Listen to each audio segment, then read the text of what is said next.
That door's not unlocked.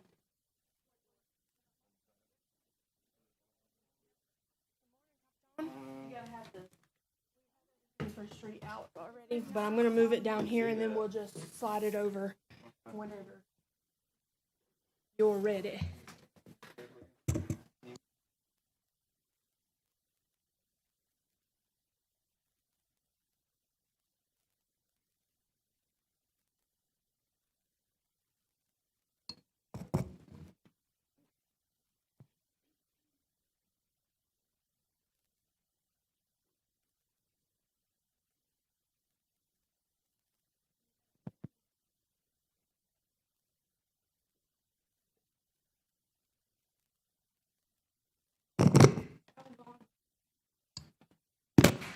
Okay.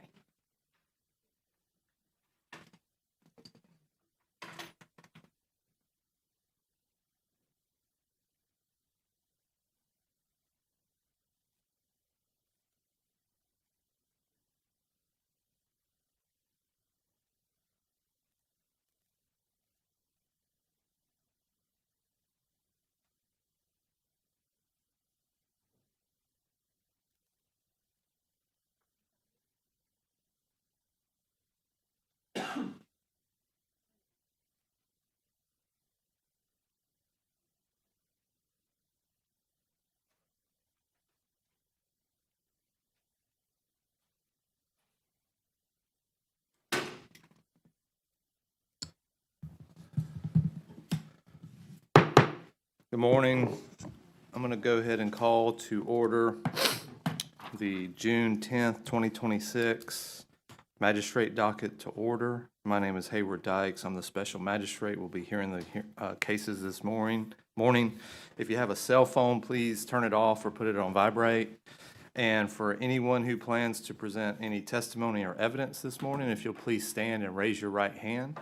I'll swear everyone in at one time. Do you all swear or affirm to tell the truth, the whole truth, and nothing but the truth, so help you God? All right, thank you all. You can have a seat. All right, the first case that we have on the docket this morning is 26-00721 MG. This is Everett Properties, LLC, and we have is Officer Harris here. All right, Officer Harris. Is anybody here on behalf of Everett Properties? All right. Whenever we record these, so come on up, and this will be for anyone that's presenting this morning. If you want to grab a seat right there at the front, we allow the county to present their case first. You can ask any questions of the officer at that time, and then I'll allow you to present any testimony or evidence you wish for me to hear. All right? So at this time, Officer Harris, you've been sworn in. If you want to go ahead and present your case. While on patrol on 16 April 2026 at approximately 9:30 a.m., I observed two signs with red coloring on the beach at the address of 2466 East County Highway 38, Santa Rosa Beach, Florida. I put a notice of violation on each sign for unauthorized colors. When I came back at approximately 10:50 a.m., I observed the same sign still on the beach with the notice of violations removed. I wrote citation CE 05457, and I mailed it by official mail to the property owner, C. Everest Properties. If you look through the photos, you can see the signs that I put, the notice of violations I put on there, and then they were ripped off. You can see that in the photos as well. Okay. Have you, do you have those photos with you this morning? Yes, Okay. And have you provided a copy there. to, Yes. I'm sorry, I don't know you. What's your name, sir? Mr. Norwood, Grant Norwood. Okay. You've provided a copy to Mr. Norwood. Yes, Do you want to put those into evidence? You should have a file up there, sir. Where is that? My bad. Here it is. All right. And just so I have everything, I've got 1, 2, 3, 4, 5, 6, 7. Appears to be 7 pieces of paper. One being a printout of a parcel. It's a screenshot of a parcel that's listed as Everett Properties. Pictures of the beach with signage. Another picture of the signage in the beach. Is this what you have, Mr. Norwood? Yep. Okay, and then towards the end, there's a printout of section 22-55, prohibition of obstructions and restrictions of signs on the beach. And then I also have this. Yes, sir, B7 for the code. Oh, okay. That tells you the That colors. tells you the colors Yes, sir. scheme. Okay. Do you have all that, Mr. Norwood? All right. Anything else from you at this time, Officer Harris? Yes, sir. All right. Mr. Norwood, do you have any questions of Officer Harris this morning regarding any of his testimony or the evidence that you've been provided? All right. Officer Harris, you can grab a seat then. Thank you, sir. Mr. Norwood, if you want to come on up to the podium, and then this will be an opportunity for you to present any testimony or evidence that you wish for me to hear this morning. Gotcha. Good morning. Good morning. We don't dispute the signs were there. We're just simply here to state that they're not our signs. We didn't place them there, have them contracted to be placed there.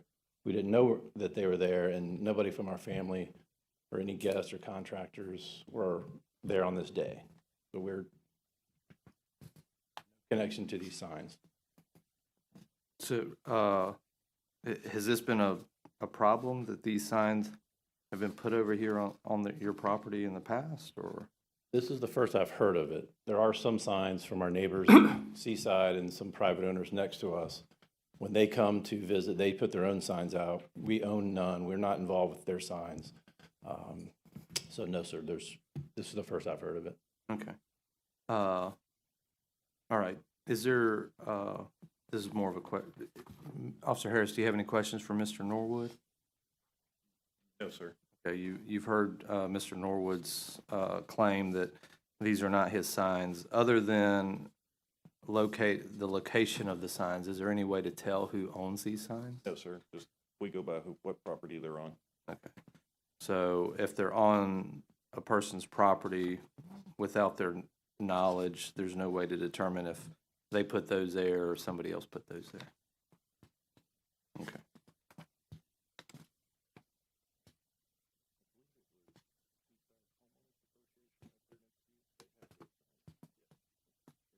They got a citation as well that day. I believe they paid their citation, so they might be the ones putting them out. You might want to have a talk. Okay. So there is a question on whether or not, is there no requirement in the code that whoever puts the signs out has to put some sort of information on there to identify whose signs they are, so we don't have For this the issue? private property signs, you are not required to have the owner's Okay. information on the sign. So just for the, okay, understood. All right, anything else from you, No, sir. Officer Harris? Anything else from you, Mr. Norwood? All right, thank you both. All right, I'll close the evidence portion of this hearing at this time. Based on the testimony and evidence, I'll make the following findings of fact and conclusions of law. I'll find that based on the testimony and evidence, there is insufficient evidence to show that C. Everett Properties LLC has committed an infraction here. There is testimony from Officer Harris that these signs appear to be similar to one that's put out by the HOA, which is immediately adjacent. So based on that conflicting testimony, I'll find that there is no violation of the infraction as it's charged, and I'll sign that order. So therefore, there will be no fines or anything.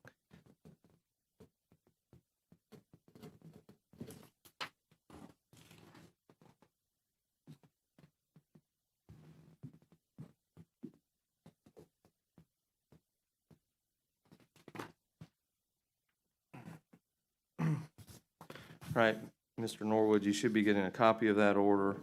All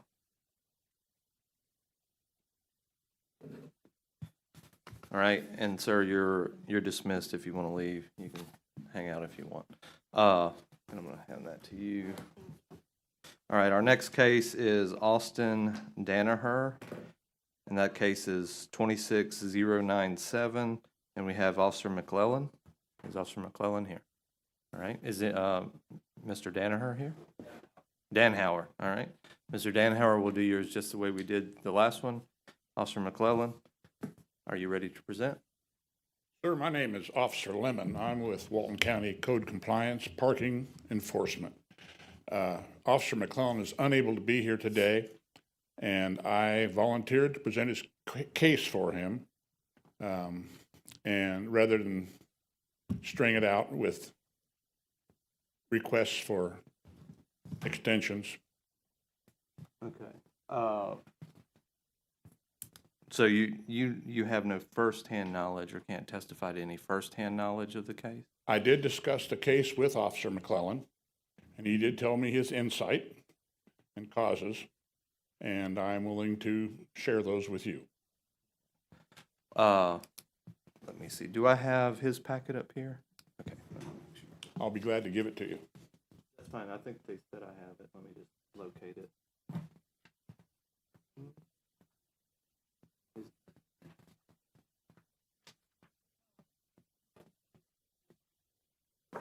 Oh, I don't have a copy up here? Oh, I'm sorry. All right. So the county says they're prepared to go this morning based on the fact that Officer McClellan is not here? That's correct. Okay. And Mr., how do you pronounce it again? Dunhauer. Mr. Dunhauer, are you ready to proceed? All right. Well, Officer Lemon, whenever you're ready, go ahead. Yes, sir. On March 1st of 2026 at approximately 11:50 in the morning, Officer McClellan observed an expired tag on a Ford Bronco, Tennessee tag BRU, strike that, BRJ 6204 at the Grayton Dunes Public Beach Access parking lot. Upon investigation, it was determined that no effort had been made to renew the tag in a timely manner. As the ordinance states, the current tag must be displayed or explained why not.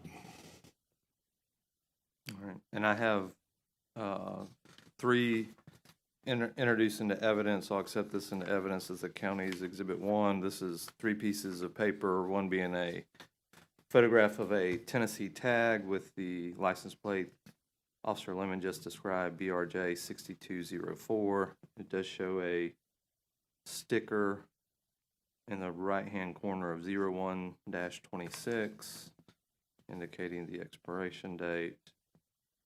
And then we have a printout of the ownership and registration, and then a copy of the front windshield with a parking ticket. Is there anything else, Officer Lemon? That's it, sir. All right. Mr. Dunhauer, do you have any questions for Officer Lemon at this time? Okay. Officer Lemon, thank you. You can have a seat. Mr. Dunhauer, if you want to come on up. Morning. So I was aware of the tag being expired. However, we were just switching states from Tennessee to Florida. So on the 5th, we were waiting on my banks to send over the liens on all of the documents so we could get the current registration switched to Florida. And as of right now, they're both switched. So we had 2 vehicles under the same owner, which is myself. So we were waiting to get those switched. Okay. So you don't deny, you're just saying that it was just delayed due to... Well, I had come in and they said that they had a week to send it out. So it was the 5th that we'd receive it. Obviously, the ticket was on the 1st, I believe. So that's kind of what we were waiting on. And then it took them till 5/29 to get everything sent over to finalize. So I actually had to get temp tags on both my vehicles because of the lien situation that they had. Yeah, the citation date shows March 1st, 2026. And then, so you never renewed it in Tennessee? No, because we had just moved here and we were transferring because I have a business that I was transferring to. So we're waiting for all the documents and everything to come through. All right, understood. All right. Anything else you want me to, do you have any evidence or other than I mean, this testimony is or just the Walton County stuff from when I paid for it and waiting on the tags. And then when they finally got the tags in. Yeah, if you want to present that, you can. If you want me to, I would just say show it to Officer Lemon first. If you don't want to present it, that's fine as well. I mean, I don't think anybody's challenging your testimony, but it's your call. I mean, I can show it to him. It doesn't state the vehicle. This one states my GMC, which I'm the owner of as well.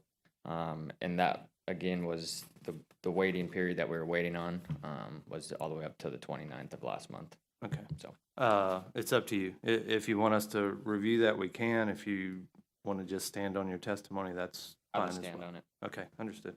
All right, Officer Lemon, did you have any questions for Mr. Dunhauer? All right. All right, anything else from the county? All right. At this time, I'll close the evidence portion of this hearing. Thank you both.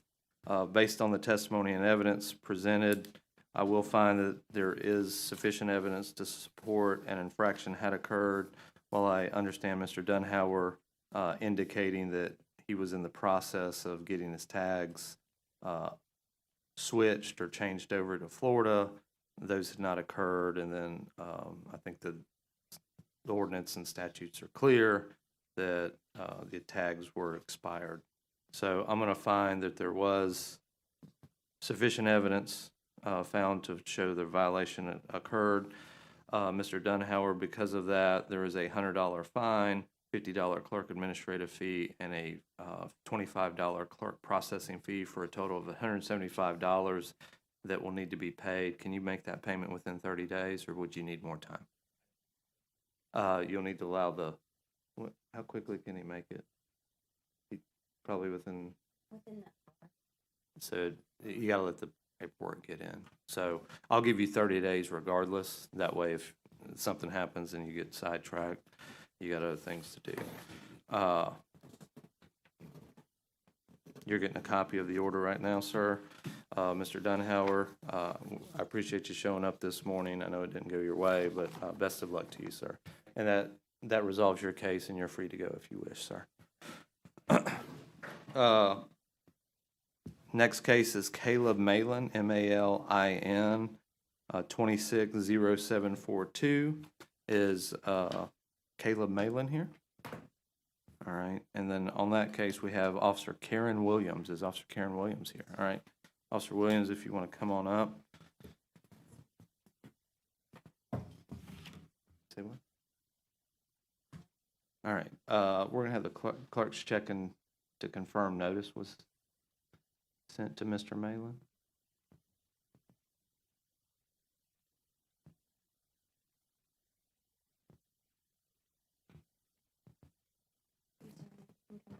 Okay. So the clerk has confirmed that notice was previously sent to Mr. Malin for this date and time for the hearing, and did not receive the notice back. So we'll allow Officer Williams. Are you ready to present on behalf of the county this morning? Yes, sir. All right. Whenever you're prepared, you may begin. 4:18 at around 3:13 in the afternoon, I was doing my checks on the Grayton Beach drive-on, and I noticed this particular vehicle, the Toyota Tundra, black in color, did not have a driving permit on its windshield. I did contact Mr. Caleb, and he did say that he was driving the truck at that time, just dropping stuff off to somebody for their birthday party. I did let him know that it was illegal to drive on Grayton Beach without a permit, and that he had passed 2 signs that state that fact, that he can't drive on the beach without a permit, that it's a $500 citation. Do I have your packet up here? I don't think so, no, sir. Okay. Do you have your information that you want to present into the record this morning? I do have photographs, if you would like those. Yes. This is the truck in question. Also, the signs are both east and west drive on. Excellent. Thank you, sir. All right. So Officer Williams has handed me photographs of a black Toyota. Is this photos from your body cam? Yes, Is that sir. correct? It's Okay. snip shots of Yeah, the body understood. cam. And is this Mr. Malin in the photograph? Yes, sir. Okay. All right. And I have photographs, multiple photographs of the signage in that area. All right. So we'll put this in as County's Exhibit 1 for Mr. Malin's case. Anything else Officer Williams? No, sir. All right, thank you, ma'am. You can have a seat. All right, I did not see anybody come in, but I'll do one last call for Mr. Malin or any representative for Mr. Malin. All right, not seeing anyone stand up, I'll go ahead and close the evidence portion of this hearing. I'll make the following findings of fact and conclusions of law.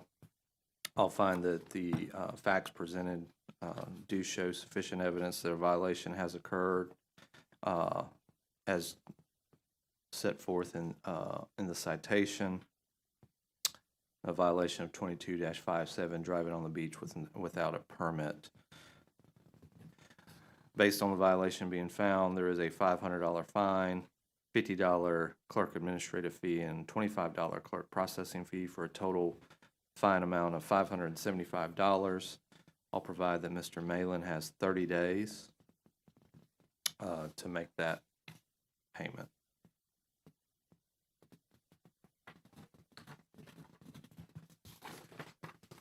Thank you. All right.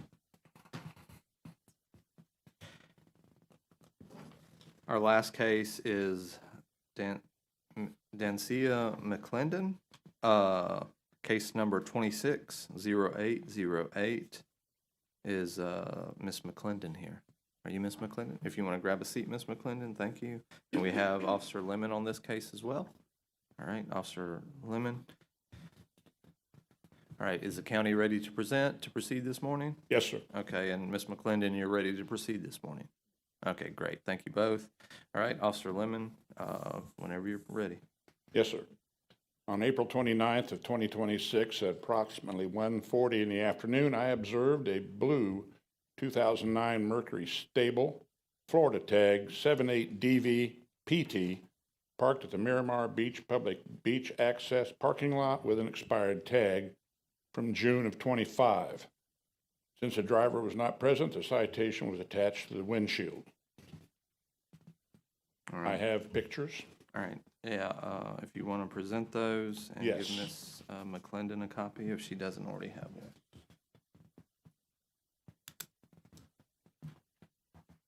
Thank you. All right, I have a copy of the citation issued to Miss McClendon, a printout of the registration for the 2009 Mercury Sable, and 2 photographs of a silver or bluish silver Sable and a close-up picture of the license plate 78D as in Delta, V as in Victor, P as in Peter, and T as in Tom, with a upper right-hand registration tag of 0625. All right. Do you have a copy of that, Ms. McClendon? All right. Do you have any comments or objections to any of this being introduced into evidence? Okay. We'll go ahead and accept this into evidence as the county's Exhibit 1. Is there anything additional, Officer Lemon? No, sir. Okay. Ms. McClendon, do you have any questions for Officer Lemon? Okay. Ms. McClendon, if you want to come on up, I'll hear any testimony or evidence you wish to present. All I want to say is I was cited for an expired tag, but on that date, my tag wasn't expired. I just failed to display it, which I now understand, is a problem too. But I do have my registration where my registration was valid on that day. Like I said, it was just a failure to display.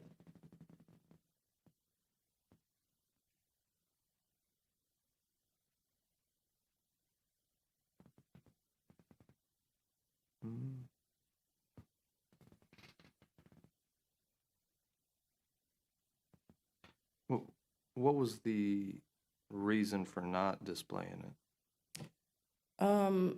Given that my parents are sick and I'm back and forth from going to, their residence to working, it slipped my mind. And given that this is only the second time I've had to renew a registration, given that, it's only been 3 or 4 years since I've had it, my first vehicle. So it slipped my mind. I'm fairly new to this process. Okay. Understood. Anything else, Ms. McClendon, that No, you want sir. me to consider? Officer Lemon, do you have any questions for Ms. McClendon? Okay, thank you both. Anything else, from the county? If you don't mind, just come on up. Ms. McClendon, you can grab a seat. Sorry about that. I would state that as part of my investigation, I did see where an effort had been made to renew the tag on the plate. However, counting at 10 months in arrears, I can't come up with a rational reason for that long a delay. So therefore, I issued the citation. Understood. Mhm. Thank you, sir. Ms. McClendon, based on me allowing, I'll let you have the last word. Do you have any additional testimony or comments based on Mr. Lemon's last testimony?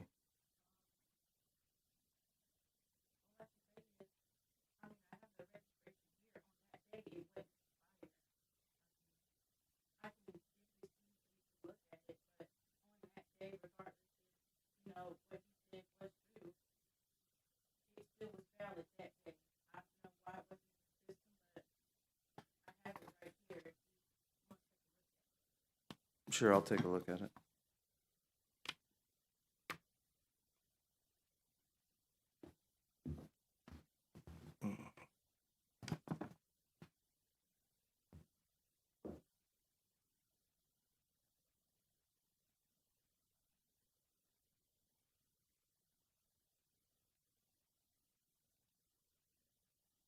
Okay.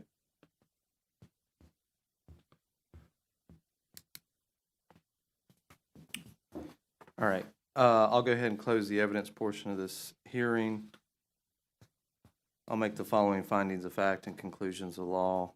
I'll find that there is sufficient evidence to find that a violation of the infraction as charged has occurred, specifically a violation of 20-19 expired tag. While I understand and take into account Ms. McClendon's testimony and evidence that she just presented, showing her tag had been renewed, she did fail to properly display it, which is additional requirement under the code. Based on that, I'll order that there is a $100 fine to be paid, a $50 clerk administrative fee, and a $25 clerk processing fee for a total amount of $175. Ms. McClendon, can you pay that within 30 days, or will you need more time? Okay, I'll provide you 30 days to make that payment, Ms. McClendon. You're going to get a copy of the order. You can make that payment within the next hour if you like, or you have, as I said earlier, 30 days to pay that total amount. All right? I appreciate you showing up this morning, Ms. McClendon and Officer Lemon. That concludes that case, and you're both dismissed. All right, that concludes the magistrate docket for this morning. We are adjourned.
Good morning.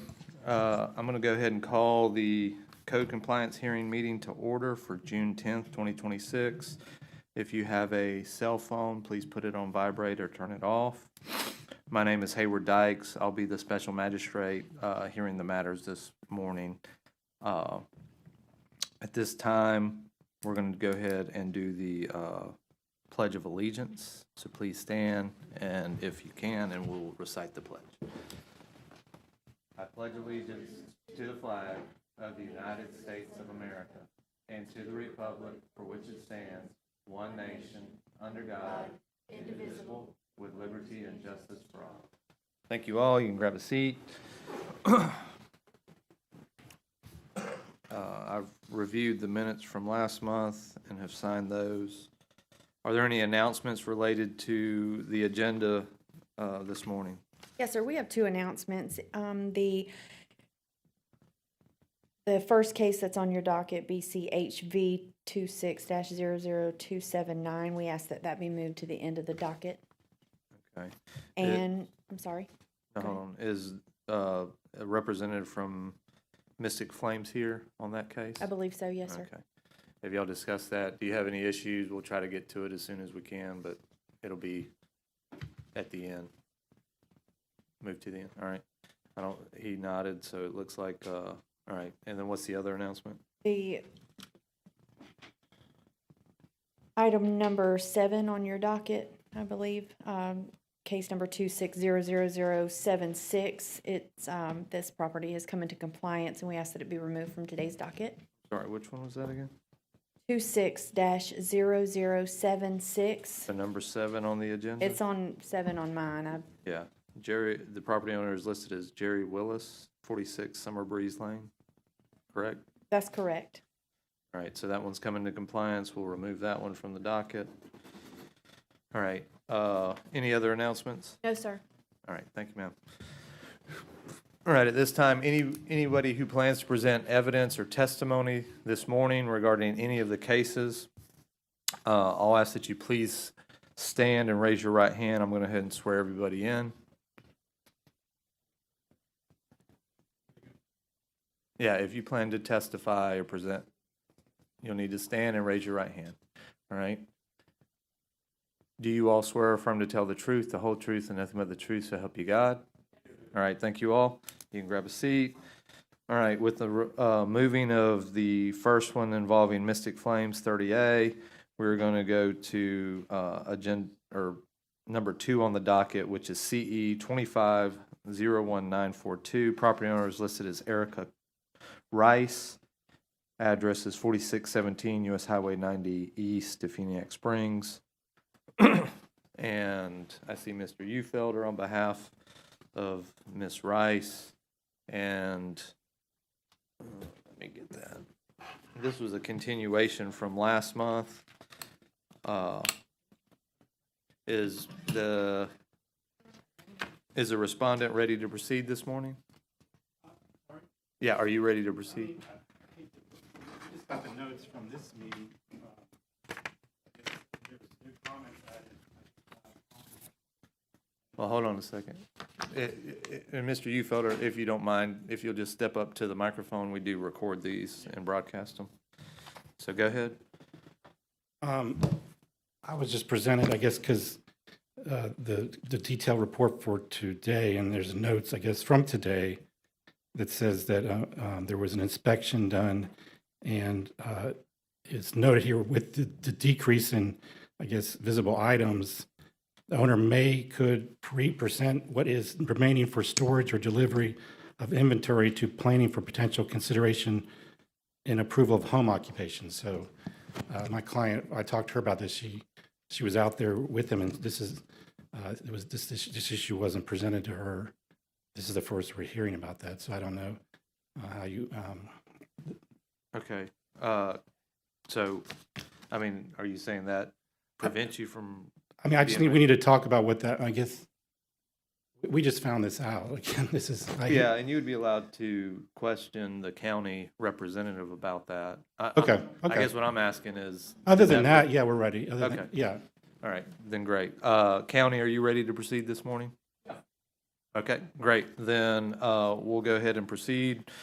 The way we're going to do all the cases this morning is we'll allow the county to present first, since they carry the burden, and then we'll allow Ms.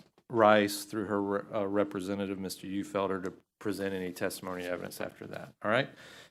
With that being said, who is presenting on behalf of the county? Okay. All right, Officer Forehand, whenever you're ready. Let me go ahead and swear you in. Did you get sworn in earlier? No, I was actually going to look for something else if I had. Okay, all right. So- Go ahead and raise your right hand, sir. You swear or affirm to tell the truth, the whole truth, and nothing but the truth, so help you God? Yes, I do. All right, whenever you're ready. Okay, I'm Code Compliance Officer Greg Forehand. This case is being continued from last month on 5/13 of 2026. Case number 25-01942, reference 4617 US Highway 90 East. Property belongs to Erica Rice. It is an unincorporated area of Walton County, and is under Chapter 7. And it, on 5/13, the case was presented with my statement being accepted and recorded into evidence. And Mrs. Rice's representation is seeking a continuance due to awaiting documentation requested from another office in another county office. And the continuance was granted, and being advised that the case will be the first one to be on the agenda for today. On 6/10/2026, after speaking with Ms. Rice on the 9th, I conducted a pre-hearing inspection, observing a significant reduction in the staged or visible inventory related to the business activity, but some violations do continue to exist. And I do recommend a minimum of 61 days for compliance to be brought in, $200 a day until complete, and also a $122 admin fee to be paid. All right, well, let's hold on with the recommendation at this point. So this is, I do have a packet. Has this been provided to Mr. Ufelder from the last? Well, the prior packet was given to him on the initial, and I gave on the one page of updated photos from this morning, and the updated case record where I made the notation from the 9th and the 10th of this month, from yesterday and today. And those are, I have those photos as well? Are they? Yes, sir. These? Okay. Yes, sir. So, this is a failure to have development approvals and home occupation,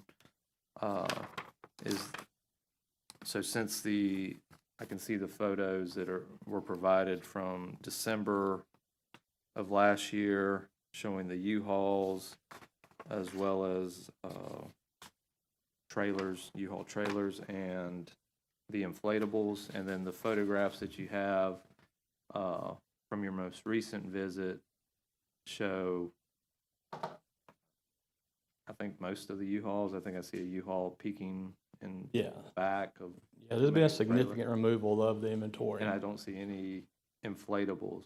So as we sit here right now, what is the county's allegations related to the development approval requirements and home occupation? Well, currently there is, with the SunBiz account being active for the activity, and there is potential activity with the comings and goings of, even if it's off-site, for the storage of any of the equipment for the inflatables, or if they happen to be, from what I understand, there's been another off-site area that the U-Haul business has been relocated to, and in the chance that one may be delivered there temporarily to take back to that off-site, that still generates potential business activity, in which would require the occupation permit, and with it being minimalized, there's a good chance it could possibly be approved, but I can't verify that. That would have to be through the planning department.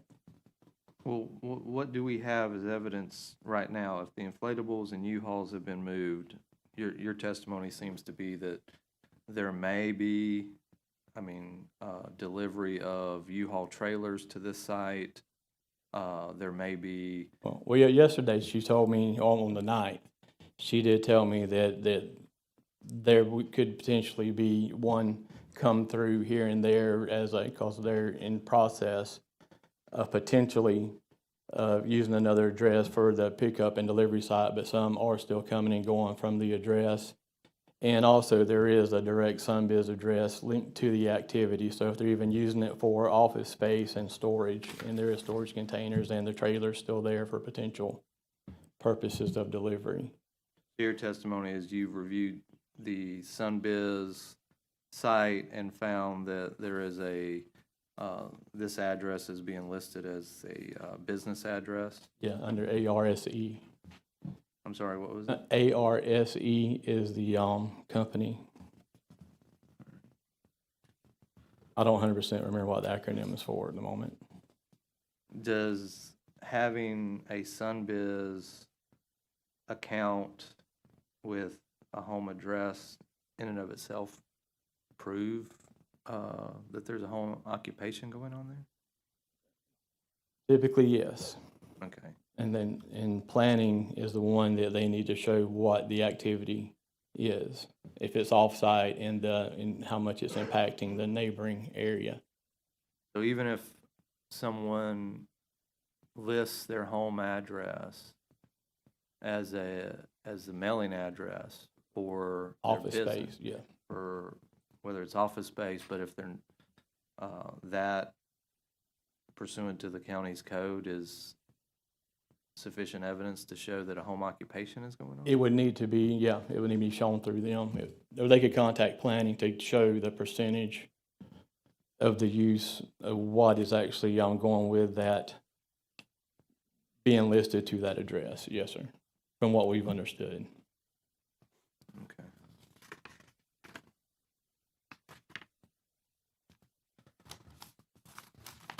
All right, that's all my questions. Mr. Ufelder, do you have any questions for Officer Forehand?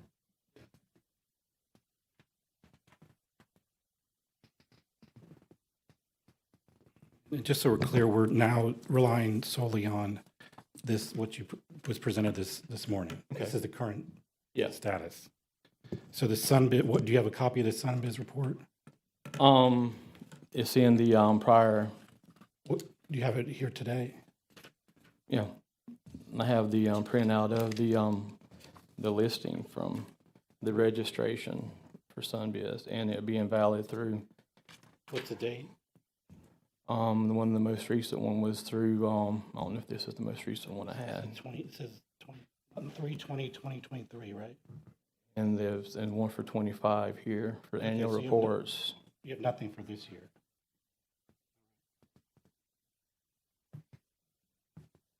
The package, which packet are we? That's referring one from last month. This is the one that all I'd give you was the updated photo, because you should have this packet from last month. to? I'm looking at the packet from last month, and you printed out a SunBiz, it's number Exhibit 5. And this is the most recent report file date is January 15, 2025. Is that correct? That's what's showing on this one, yes, You have sir. nothing for this year. This is what's printed out. Okay. And that's the sole basis for your suggestion that there's a business there. Well, there was the photos prior to this morning I'm not showed talking there about, was. I'm talking about this morning. That's what we're here on, right? Okay, well, I'm just here to show, because prior, there was I'm not plenty of talking- business there. Okay. Because we can go back and show something was in violation prior. This is what you presented today, just like 5 Okay. minutes ago, as your evidence of the situation today. Yeah. correct?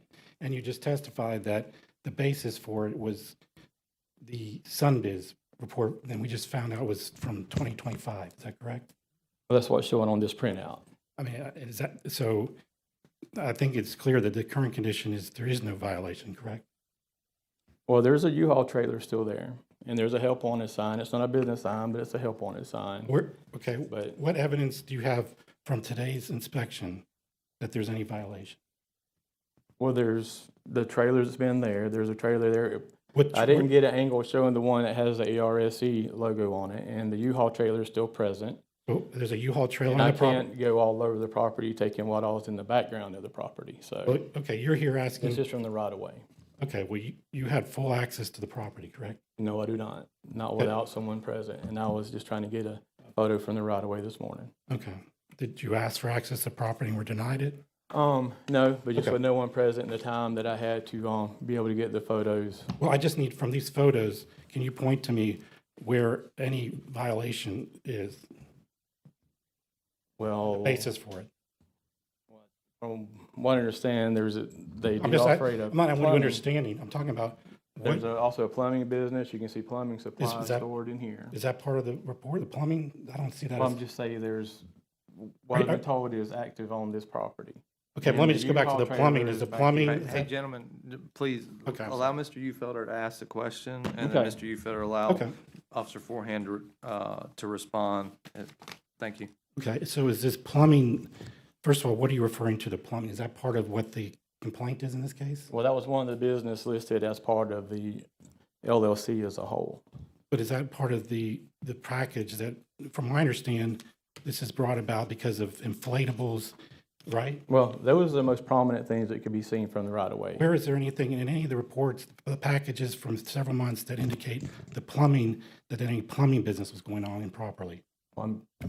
Is there any? No. Okay, all right, so no plumbing, so what else on this indicates any violation that has been identified in the reports?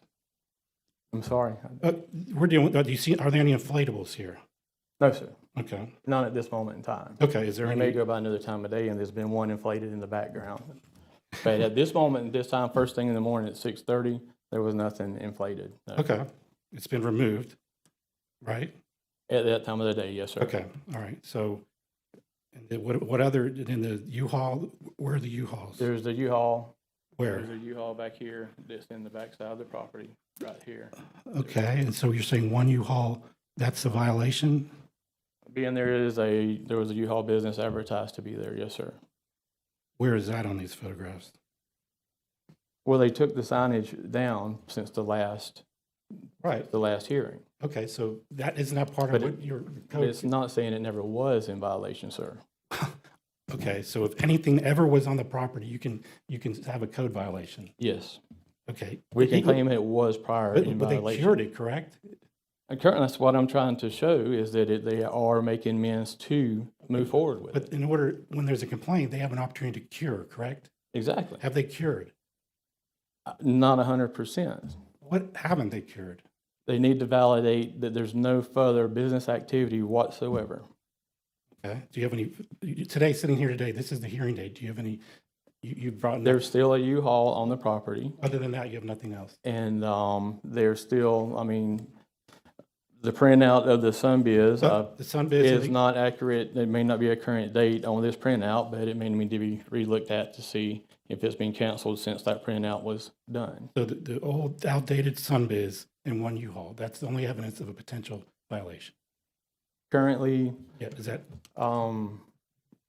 potentially, yes. I have nothing further, I would ask that this be dismissed and. Hold on. All right, anything else? So you're done. Is there anybody else from the county as far as witnesses that are going to testify on this matter?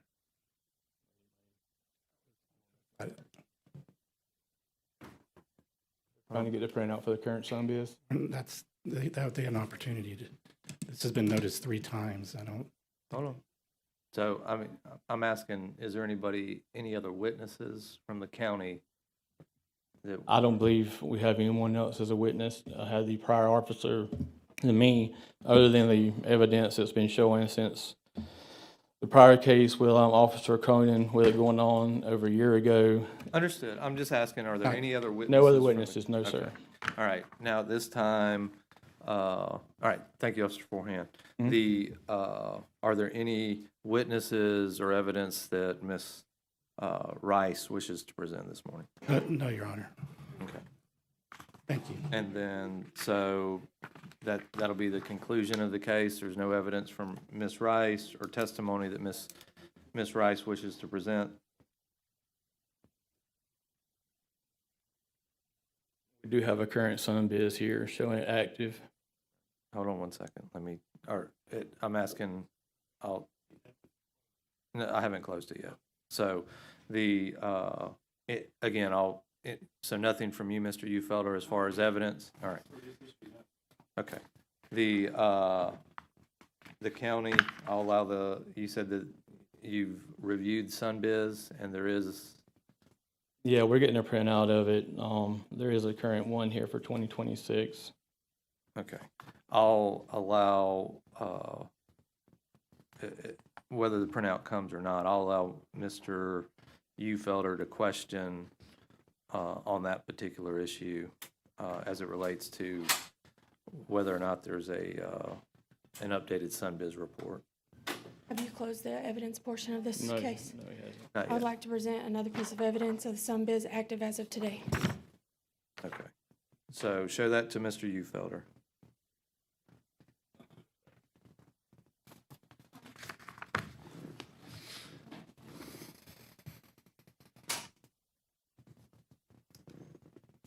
All right. And Mr. Ufelder, have you had a chance to look at that? See a E and C Family Builders that, I don't know if that's the same thing. Is that what you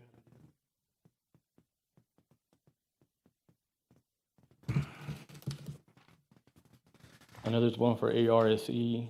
I'm looking, the one that they're, There's- The one I have in the packet that was discussed earlier with the 2025 lists auxiliary rental services and equipment incorporated. I don't know what, this is some other E and C Family Builders. I have no idea what that is, and it's not the issue in this case, so. It's a What's total. it- What's the address for that particular? It's the same address, sir. So 4617 Highway 90 East. I believe there's notations in the prior case from 2004 that that was the initial name and they was getting it changed over. I don't know, this is new information. Again, I'm just getting this. They presented, this is the third hearing. Their evidence was presented as this entity, Auxiliary Rental Services. Their own evidence today is that it's an old SunBiz. And now, in the middle of this, they present SunBiz from another business, I don't know what this is. It could be just a family. Yeah, I don't know either, so I'm not let me gonna- see it. I'll go ahead and look at it. Thank you.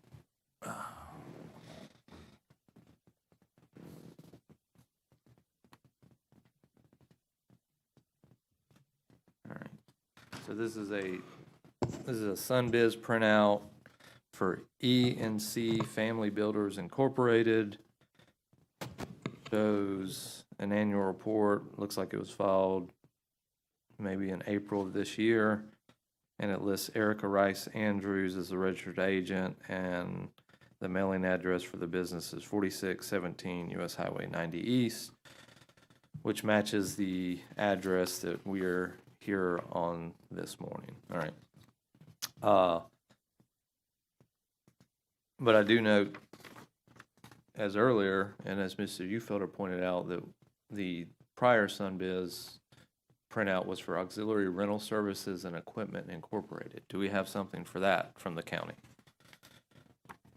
We do. They found that also, apparently.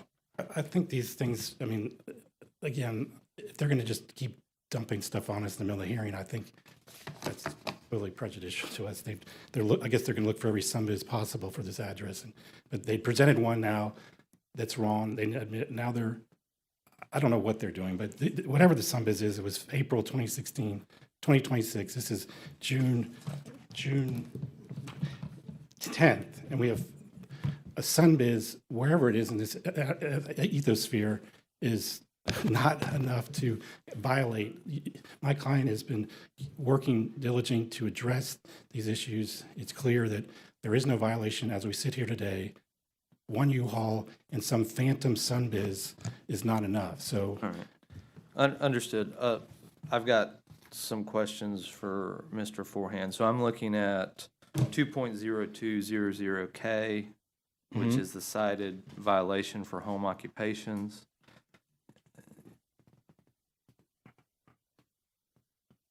So can you direct me to where it mentions that having your home registered through SunBiz is a violation? I'm looking for that. I think we have one, all right. Well, hold on. I thought you said you didn't have any witnesses. No, So I'm no, asking she's the- got two witnesses here, I don't know.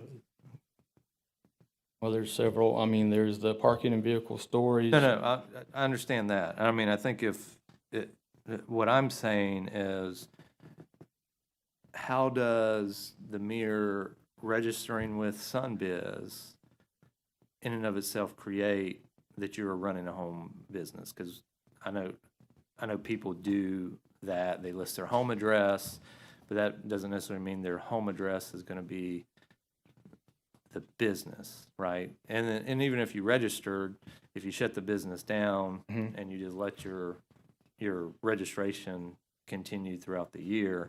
So I'm just looking in the code and asking that you direct me to where in the code, that whether it be E&C Family Builders Incorporated or Auxiliary, I'm sorry, what was that other one? Auxiliary Rental Services and Equipment Incorporated, assuming both of those are registered, and this is listed as a principal address for the business, if you don't have evidence of business activity going on.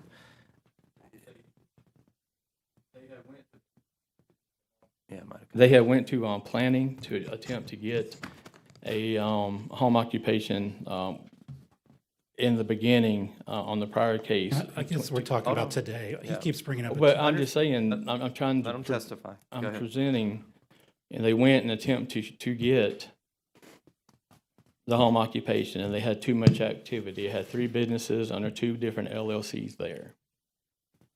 And we had a complaint come in due to the activity of all the U-Haul trucks coming and going, and then the multiple inflatables aired up and visible from the right-of-way, and it being a residential parcel.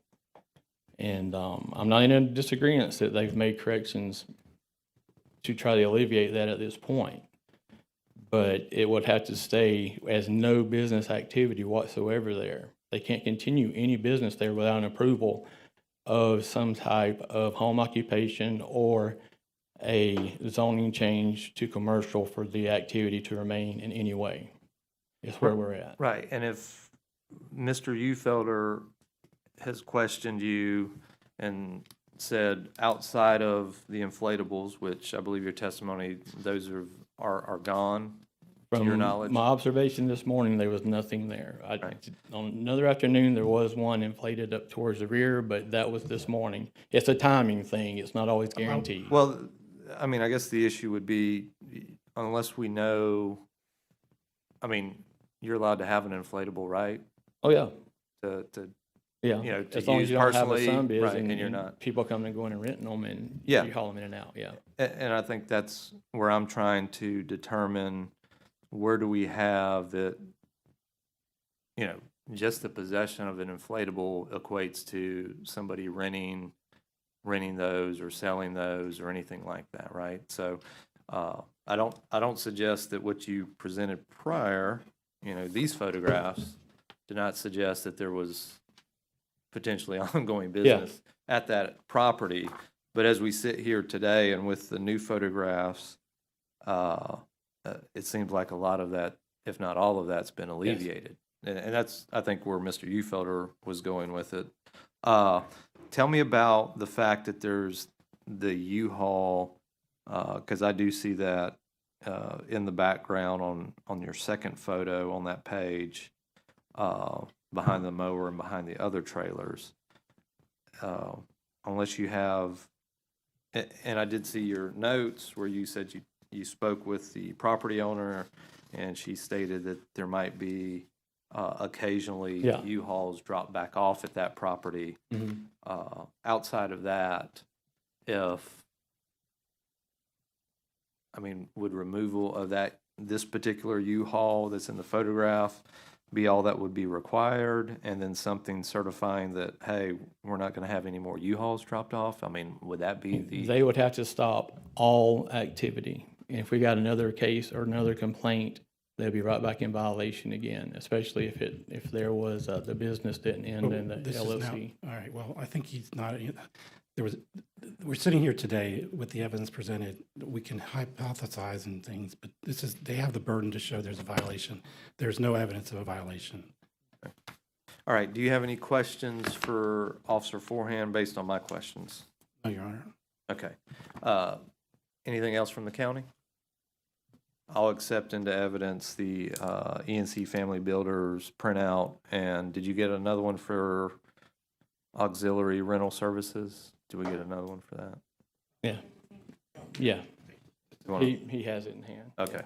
I'll accept those two into evidence as well as the county's composite Exhibit A, or I'm sorry, Exhibit 1. Is there any evidence? I know you said there was no testimony, but I know we went further into this than earlier. So do you have any testimony or evidence that you want to present, Mr. Ufelder? No, not on this issue. No, Your Honor. Okay. And then I think you wanted to make Art. At this point, they're just walking Yeah, in here we with, have- this is not a train case. This is not where you just bring in stuff as you go. Yeah, I'm that's not fine. objecting to any evidence other than what's.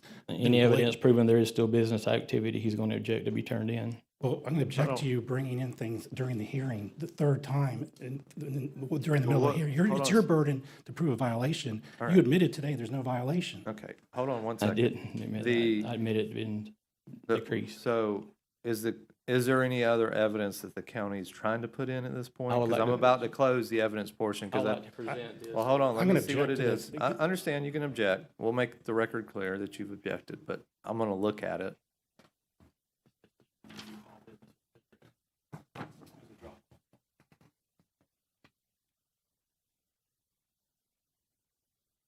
Okay, so this is a printout of all, I guess, different U-Haul businesses. This is, I can't even tell where this printout came Would you- from, but, hold on. I'll allow Mr. Ufelder, did you see this, Mr. Ufelder? All right, let me let you see that. And I know that you're objecting to it. If you want to make the record on why you're objecting, I know the timeliness of it, prejudice, you're going to argue prejudice is your ability. Is there any other objections besides those? Yeah, I think that they presented a report. This is the third hearing. The packets they present are their evidence. They've now brought in two pieces of documents during the hearing. Now a third one, which I've had no opportunity to verify or deal with. And, I don't know what this is. This is a printout from a website. I don't know what it is. So I can't really, it says, all I do know, it says closed. So if you want to use that part, I'd be happy to use that. But I'd also, I noted that as well. So I understand your objection. Over your objection, I will accept this as part of the county's evidence, even though Yep. I'll Apparently, decide- it shows that you can rent U-Hauls from those locations, and Okay. one of them is that address. Right, I understand why the county's presenting it, but. Yes, sir. Before we, and I'm gonna go ahead and close the physical evidence portion, but let me ask the county, as far as development approvals, 1.13.00A, what is outstanding there? If there is no activity, no business activity at the property, would there be a violation of 1.1300A? And if so, what They would were, it be? they were going through a lot split or a lot fusion to make, I think, 3 lots into 2 or something like that. And they're going through that process with the planning department to make 1 lot for the commercial and business use and the other half of it for residential only, from what I understand. And that was all through the planning department. So that the house I think the property to the east was going to remain for the business use, and the property to the west was going to remain just as residential only. And they're going to group it all onto that one east lot and try to get it zoned for commercial then. Right, but my question is, if there's no business activity going on, then would there be any development approval violations? Without business activity, no, but it would have to be no business activity whatsoever, and they would need the planning approvals Okay, to continue. If they don't get the planning approvals, they will continue to remain to get another complaint or potential case be in violation again. All right, I appreciate that. Mr. Ufelder, do you have any questions related to that part, or those questions I asked and his answers? No, Your Honor. Okay. All right, I'm going to go ahead and close as I said, the physical evidence portion of the hearing. I'll allow, I know Mr. Ufelder is ready to make some legal arguments, and I'm going to allow that in a second. Is there anything else from the county at this time? No, sir. All right. Mr. Ufelder, I'll hear any legal arguments you wish to make, and then I'm going to go ahead and close the evidence portion and make a finding. I think it's clear based on the evidence that that there is no currently any violation, and the evidence was a couple of SunBiz reports, and that is not, I don't believe that sufficient to constitute business activity. One U-Haul, I don't think that's business activity. So I believe that that's their burden they have the burden of proving a violation, and I think by their own evidence, it's been proven there isn't one, and we'd like the case dismissed. All right. Thank you, sir. All right, I'll close the evidence portion for all testimony and physical evidence. I will deny Mr. Ufelder's request to dismiss, but based on the testimony and evidence presented, I will make the following findings of fact and conclusions of law. I'll find that the property located at 4617 U.S. Highway 90 East, Defuniak Springs, Florida, is in the unincorporated area of Walton County, Florida, and is therefore subject to the Walton County Land Development Code. Based on the testimony and evidence presented, I'll find that there previously did exist on the property a violation. However, the property, those violations have been remedied based on the testimony from Officer Forehand. I don't find that there was sufficient evidence to show that there's a continuing business activity based on the remainder of one U-Haul trailer and testimony that there was at one time or may even currently be at least one inflatable. However, based on the finding that there was prior violations at the property that have been remedied, I will note that future offenses of the same nature as cited in this case will be considered repeat offenses and subject to fines as such. So you need to realize that in the event that U-Haul activity or business activity is being found at the property, they can bring that back for hearing in an expedited manner, and there will be no fine issued in this case. Hold on, come back up to the. With this new information that was presented today, we have information that there was, whatever was previously going on was allowed for by the county, and that's what we were prepared to testify today. Okay, well, I asked you if you had any testimony or evidence you wish to present today regarding this case. Well, You several times told me no evidence, no testimony. This case is over. Okay. All right, so no violation has been found, but in the event Ms. Rice does start business activity, the county will be entitled to bring that as a repeat offense. That'll be on an expedited manner, and then we can have another hearing, and then Okay. you can present that evidence at that case. But as today, I found your arguments well Okay. received, okay? So I'm not going to open up the Right, case okay. again. I just want to be So- able to preserve what the issues of the actual offense if they bring it. another- Well, they'll have to bring whatever, it could be completely different, code violations Okay. for all I know, right? Right. But as far as the two that were here today, you had your opportunity to present, you decided not to. I essentially found in your favor. Right. Right? So Okay. I don't know what the Yeah, I what get the it, John. issue I is. just want to clarify. Okay. So I've signed that order. This case is over. And Ms. Rice, Mr. Ufelder, good luck to you.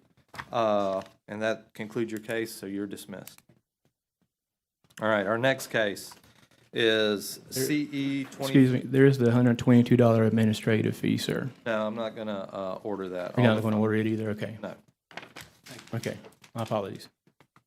The next case is Mr. William Gray, 25-01958, and the address is 765 Shore Drive in Miramar Beach, Florida. So, Yes, sir. are you Mr. Gray? I am. Okay, Mr. Gray, we're going to handle your case just like we did the last one. If you want to grab a seat at that table, I'll allow the county to present their matter first. Okay. You'll have the opportunity to ask any questions and present any evidence after the county presents first. All right, and who do we have on behalf? Is that Mr. Forehand? All right. And is the county ready to proceed this morning? Yes, sir. All right, and Mr. Gray, are you ready to proceed this morning? Yes, sir, Okay. I am. Okay. Oh. Mr. Gray Okay. got it. All right, whenever you're ready, Mr. Forehand, go ahead.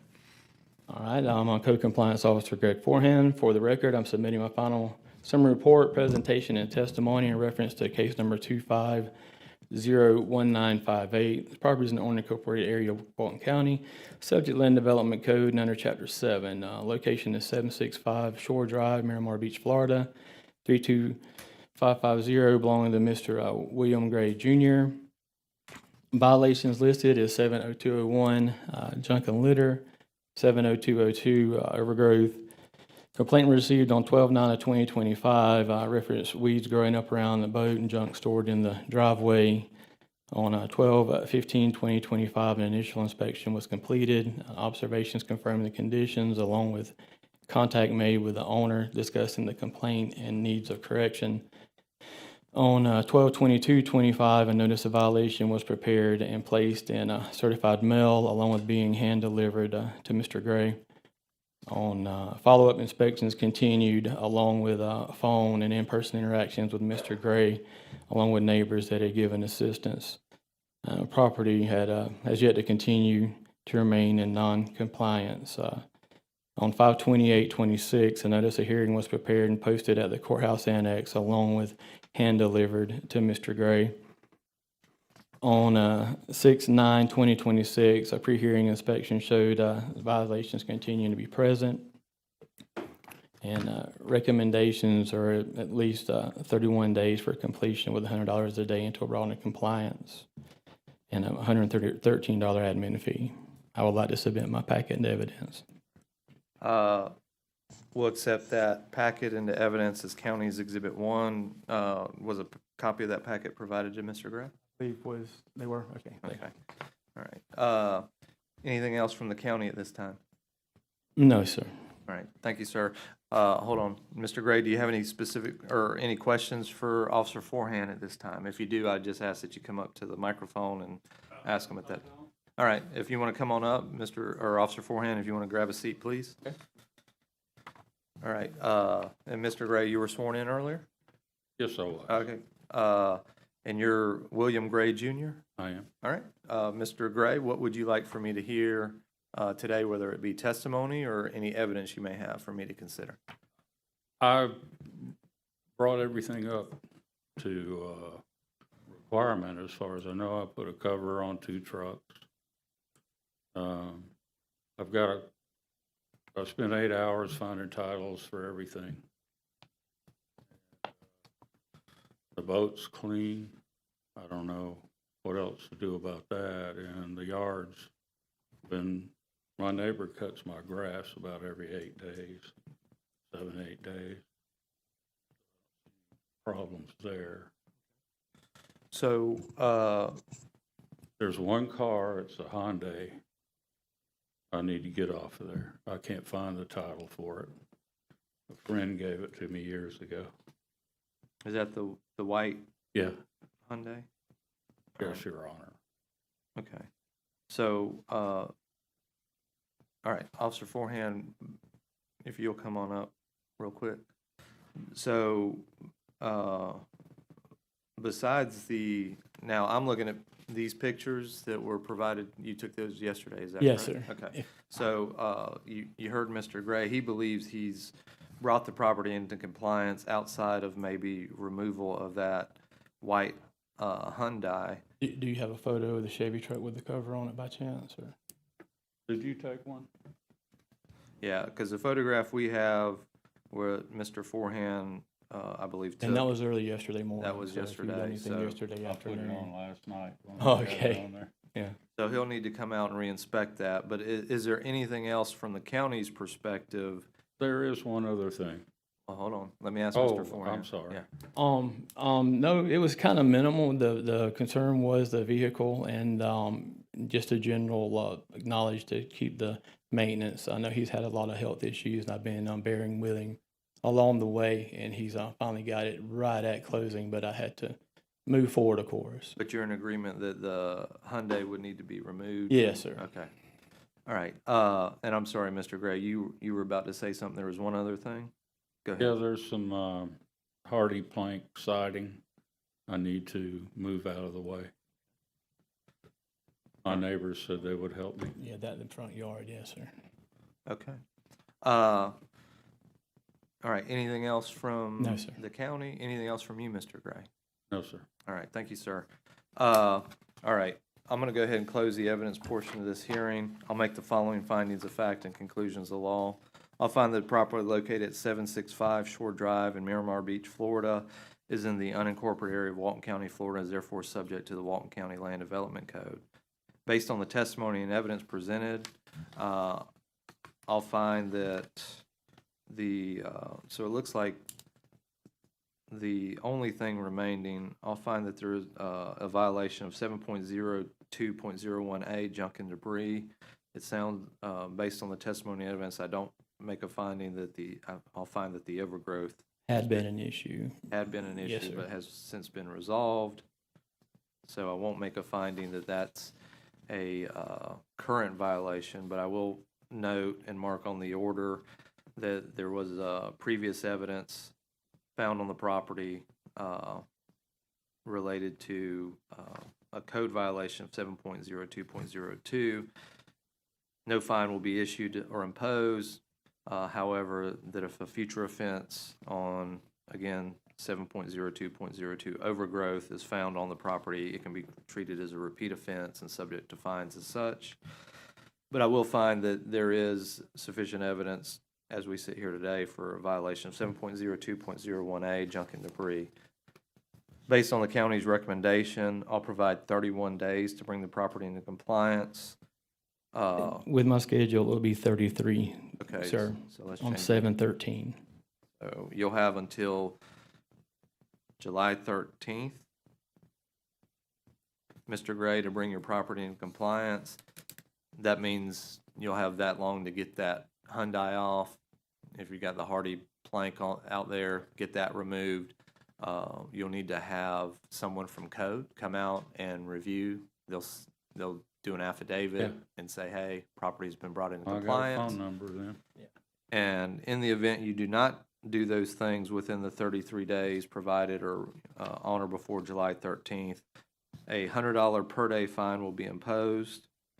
So what that means is if you go to 7/14 and you haven't called them out to inspect, or they come out and inspect and you haven't done that, $100 per day fine will be imposed against the property. In addition to the fine, there's a $113 administrative fee. That's going to be charged regardless of whether you bring the property into compliance. So you're going to you'll be responsible for that, even if you go clean everything up right after this hearing. Okay. Can you pay that within 30 days? Yeah, 113? Yes, sir. I can pay that today. Yeah, give it a little while because it's got to get in the system, but Oh, I see. yeah, and within a few days, right? Yeah, I can let him know. Pay it online? Yes, sir, does you that can work call that our way? number. I'll get you the number. Yes, sir.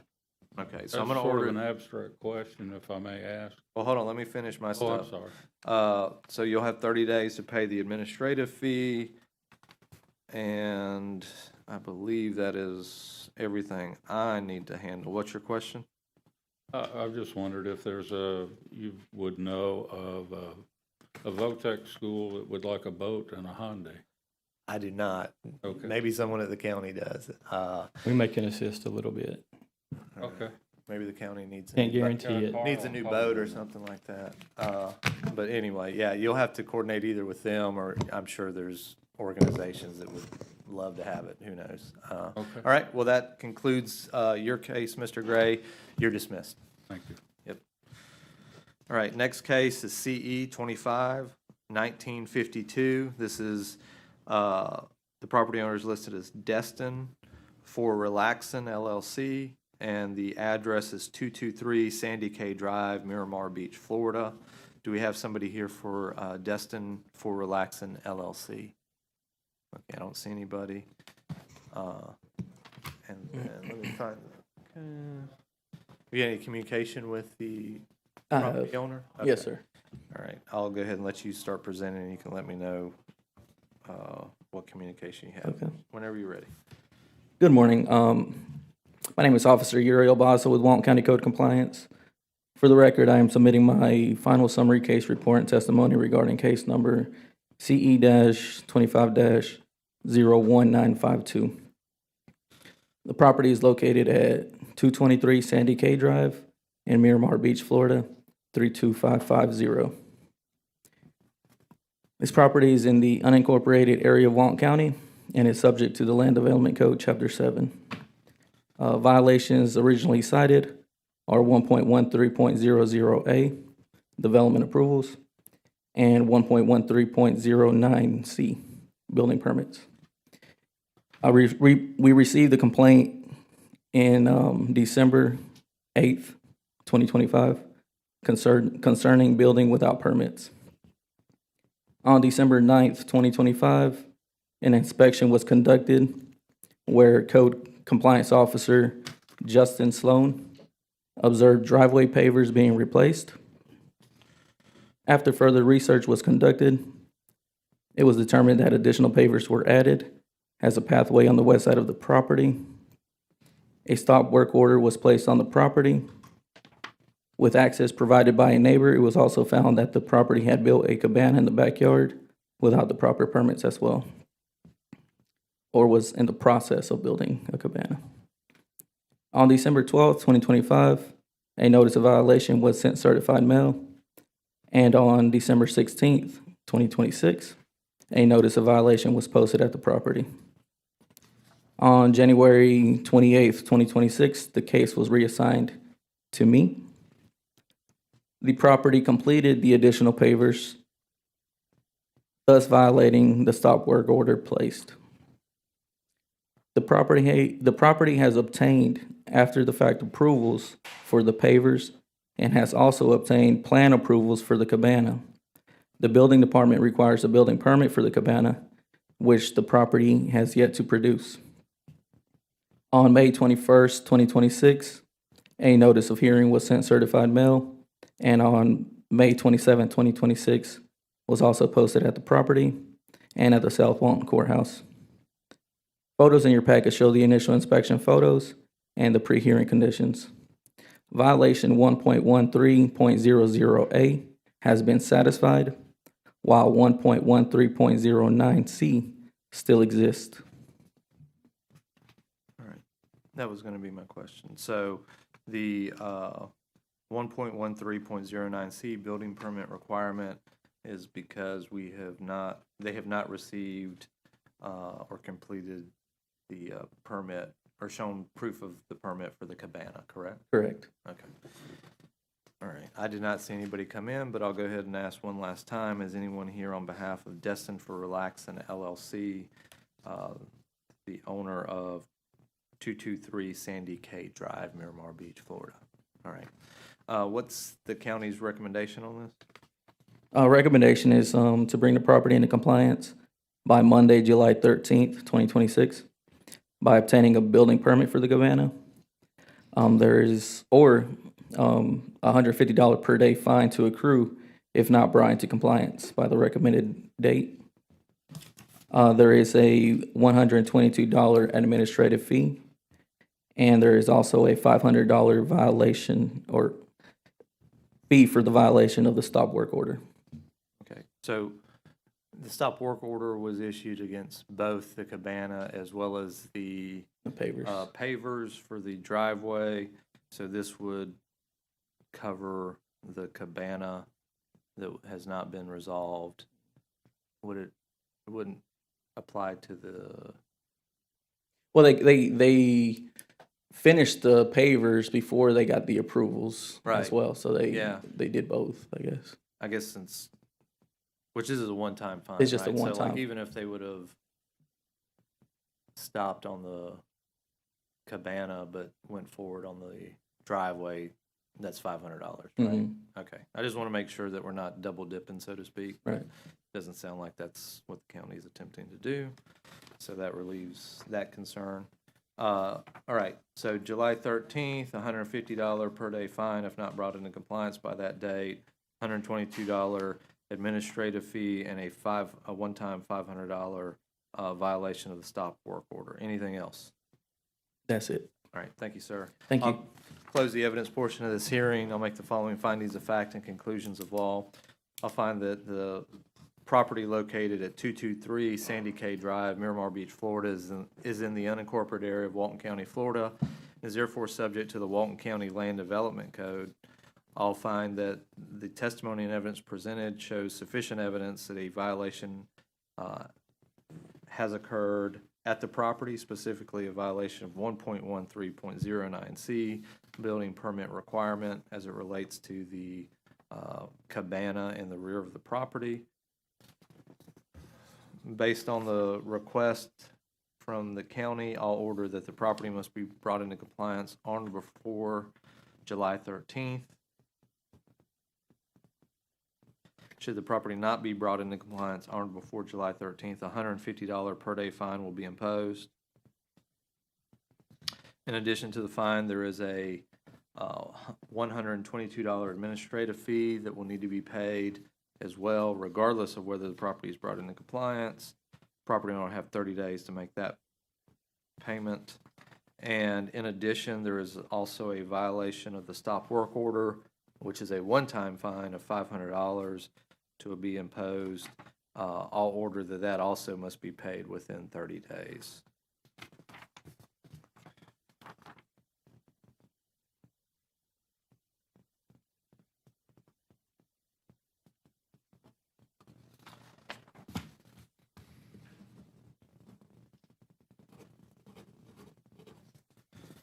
All right. Did I miss anything? That's it. All right, I'll sign that order. Thank you. Thank you, sir. Next case, CE 260174. Property owner is listed as Jair Gomez, Jair Gomez, and Wayne Harris. And the property is 215 Central 8th Street in Santa Rosa Beach. Good morning, gentlemen. Are you Mr. Gomez and Mr. Harris? Okay, thank you, sir. All right, and who do we have on behalf of the county? Hi, Officer Sarah. Okay. Officer Sarah, is the county ready to proceed this morning? Yes, sir. All right, and Mr. Harris or Mr. Gomez, we're ready to proceed? Okay, thank you. All right, Officer Sarah, whenever you're ready. Good morning. I'm Sarah Madrano. This property is located at 215 Central 8th Street in Santa Rosa Beach, Florida, 32459. This property is in the unincorporated area of Walton County and subject to the Land Development Code, Chapter 7. The violations cited are 1.13.06, post-development order, post-permit changes, 1.13.09C, building permits, 2.02.00K, home-based business, and 5.00.03, building setbacks, and 7.0201, junk and litter. Sorry, I put... On March 17, 2026, I conducted an initial inspection in reference to the property address. During the inspection, I observed an older mobile home with several rooms added on and appeared to be in the setbacks. There were cages and kennels beyond the setback in the county easements.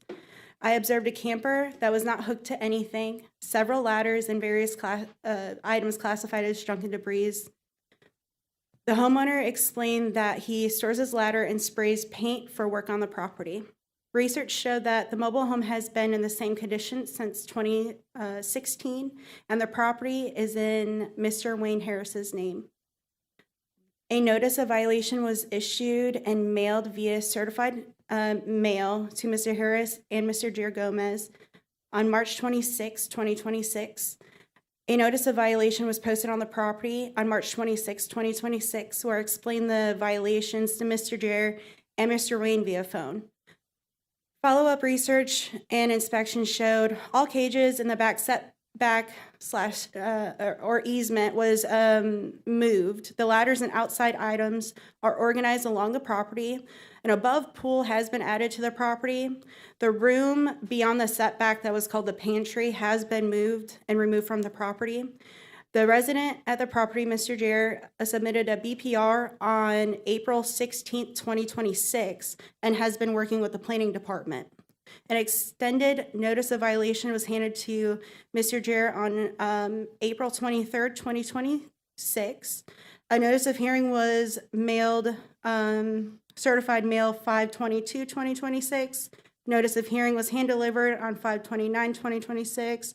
And then a notice of hearing was posted at the Walton County Courthouse on that same day as well.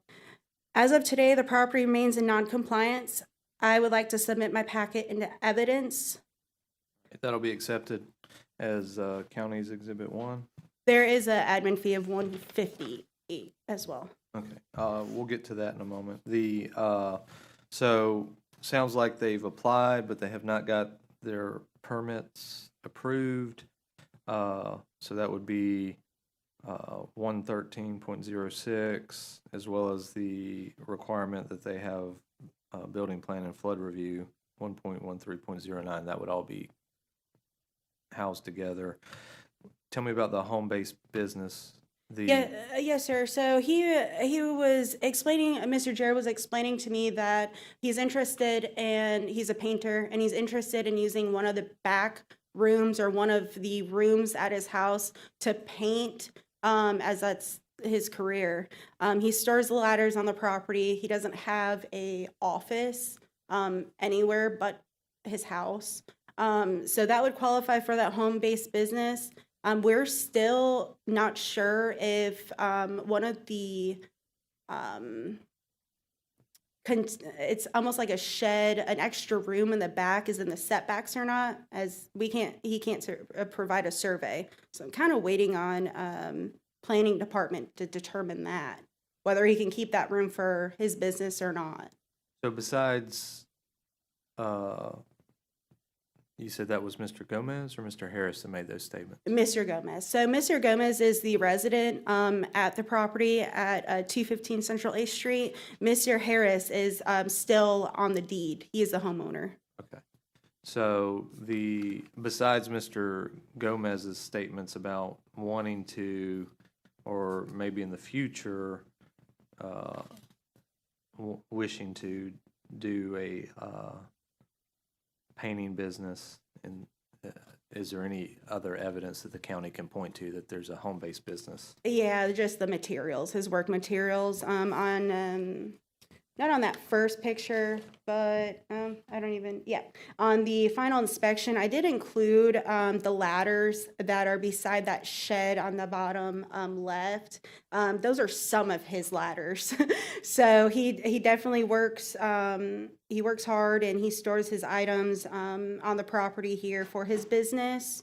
If he did put that stuff in the shed, I think that my supervisor would be okay without the home-based business, but because it's outside storage of the business, it's evidence that he is using his property as a home-based business. Well, wouldn't that be more of improper storage? I mean, there's no law on how many ladders you're allowed to own. Exactly. So Right. that's why we can't get them for junk and debris, or you can't screen on the south end. And so he'd have to either put the materials from his business stored in a shed or in his home, or he'd have to get a home-based business showing, I mean, he's working from his Right, property. but even if he has a home-based business, is he allowed at that point to just store stuff wherever he likes? As long as it's, organized, it's not junk. Right, so that's what I'm getting at. I guess what I'm trying to say is I would find it hard to suggest he's running a home-based business, just, based, if we're looking at some comments he made about in the future wanting to do a business, and he's got a bunch of ladders, right? If it wasn't the complaint of the neighbors, they're spraying materials in the yard. I've observed and felt and tasted the paint on the complainant's porch of the spraying of the paint and preparing for work. That would be a little different, but you can't tell someone to stop not to paint their house. However, spraying, leaving their ladders and materials in the yard. Right, and I think that would fall, in my opinion, under junk and litter. I'm just trying to find if I've got a yard that looks like it might be a work site, but you don't have any evidence that I'm working there. He stated it on Yeah, camera. no, and I'm not suggesting he didn't state that, and he can make comments if he likes. I'm just saying, and correct me if I'm wrong, was his statement that in the future I would like to try to do a home-based painting business here, or is he's like, no, I'm doing a home painting? This is where his business is. Okay, all right, thank you for Unless that. things have changed. But yeah, I believe the statement was that I do business here. He has several vehicles in the driveway at all times, the ladders, the materials. Well, is he painting the vehicles? Again, having vehicles in your driveway does not mean you're running a home business, right? Like, I can have as many people over to my house as I like. Absolutely, absolutely. Right. No, they're parking there and then they're going to work. They have the ladders, the sprays, all of that in the yard. But if you don't see ladders or any evidence like that, that would be something that I'd talk to my supervisor about. That Well, no, I think that might be violation improper was. storage and things like that, because to your point, if there's not a business there and you're housing business materials out there, I don't know that that means you got a home base. You're a home-based business, but you are having materials stored improperly, right? So that's a different code violation, which I think you've cited here. All right. I don't have any other questions on that. The building setbacks, has that been resolved, or is that I see a picture here of the side setback. yeah, the side setback as it relates to the HVAC unit, or condenser, as well as the trailer. Is that it? That appears to be in the setback if I'm looking maybe right there, but I can't tell necessarily. So is that still in the setback? So I took this picture. I know it's hard to relate to you, but on that side of the mobile home, there's actually a room there beside that AC unit. It was all the way, it probably even past the property line. But as I said, I don't have a survey, but there was actually a room off of that mobile home. So this is the one we're looking at? Yes, sir. Okay. There was a room off that. So Mr. Jerry worked hard and removed that. There's also a room in the back of that mobile home, at the very back of that mobile home. And I don't know if it's in the setbacks or not. I'm leaving planning to deal with that, as I don't have a survey, so to show where the property line is. But there's an easement, a county easement behind that property Mr. Jerry wasn't aware of. He had cages and everything actually in county property. He thought his property met to his neighbor's property back there. So he worked But hard on getting Is that. this alleged by the county to be a setback violation? The AC, no, sir. What about the trailer? The trailer, no, sir. It's 7.5 right there, and it meets that. So. All right, so what is there currently a setback violation alleged by the county? Is that related to the rear setback then? Yeah, that back setback. Like I said, I'm not sure yet. I'm waiting on planning to determine that. Because there's no survey, I don't know where the property line is. And there's an easement back there, so it's. Right, well, and I mean, yeah, obviously surveys are ideal because they can provide more exact measurements. Yes, sir. I don't think that's necessary in every case, right? Like we can Right. see where things are related to property lines or alleged property lines and determine through common sense Yes, sir. if there's a violation. But so what? He hasn't been told to remove that room in the back yet by planning. They just told him to remove that room on the side setback. And that's been done. That's where that room was, where the AC is. So that was the violation reported to the property owner, but that's been resolved? Yes, sir. Okay. And then the junk and litter, has that been resolved? Well, I guess we just have to determine, whether or not they need a home, occupation, permit or not. I'm leaving that to planning as well. Because if not, then the ladders and everything will be determined as junk and debris. He'll have to put them up or put a shield, a tarp or something over it, Okay. but. All right. All right, those are all my questions. Thank you, ma'am. Do you have any questions, Mr. Harris or Mr. Gomez, of Officer Sarah, right? Sir, I would like to give this to Miss Sarah. Oh, yeah. Mr. Jair brought a survey, Perfect. Okay.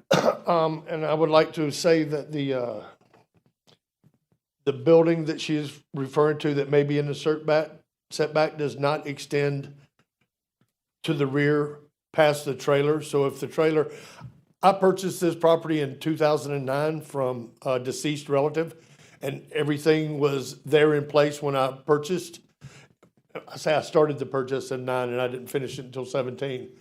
And I was selling the property to Mr. Gomez. I have a copy here of our contract, and can I give this to Miss Sarah? I'd like to enter this as. Yeah, we can enter in the survey, anything that you wish that you want to enter, but I think, So my contention, Miss Sarah, is the room doesn't extend past the back This of is the perfect. trailer. This is So what I it need. shouldn't, Yes. it shouldn't be in the setback if it don't extend past the trailer. This will prove to planning that he can keep that room for his dad. That's good Okay. news. Yes. I'll Okay. take this after to make copies if that's okay, Mr. Harris. This copy is for you. We've made you one already. Thank you so much. Okay. let me see,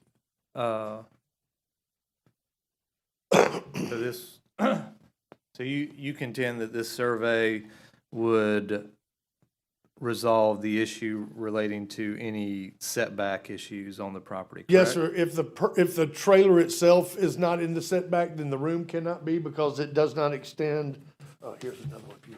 Because it does not extend past the point of the trailer, which has been there since day one.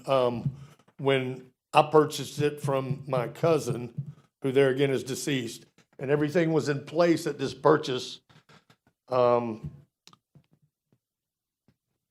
I don't think it could be in the setback. So we're talking about the rear setback? Yes, sir, the rear setback. And what's the rear setback requirement? Because it looks like it, on the metal sided, single wide mobile home, that's the one we're talking about, right? That we were concerned might be in the setback? Yes, sir. So it's showing a setback of 7.37 on one corner and 7.22 on the other corner. So I thought rear setbacks are usually 15 feet. Or do we include the easement? Yeah, I'm going to, what I'm going to do, sir, is I'm gonna give this over to planning and let them handle all of this, let them determine all of it, since he already has that PPR started, and then let them, Okay. do their thing from there. From what it looks. 1 second.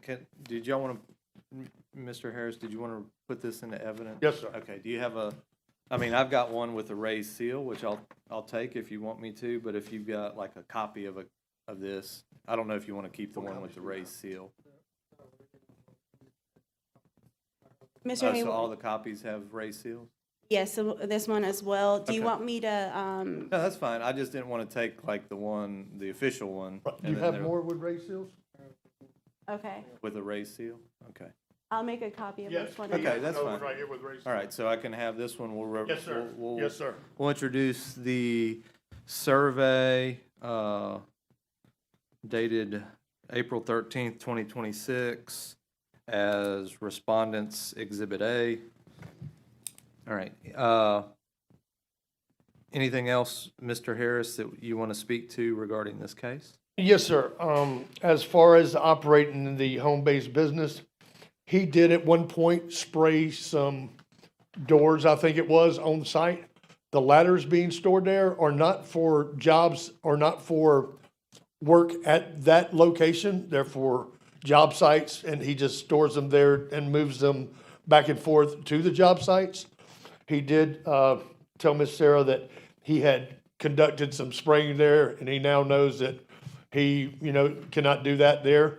Like she said, it's kind of a gray area, because if you're allowed to paint your house, are you not allowed to bring something there to paint, per se, for I think another you- job? Yeah, I think you can paint for personal reasons, right? But you Right. can't advertise or have people's There's no stuff- advertisement. No, advertisement's not determinative, right? What I'm saying is, if I bring my car over there and I'm paying him and he's painting, that's commercial activity, right?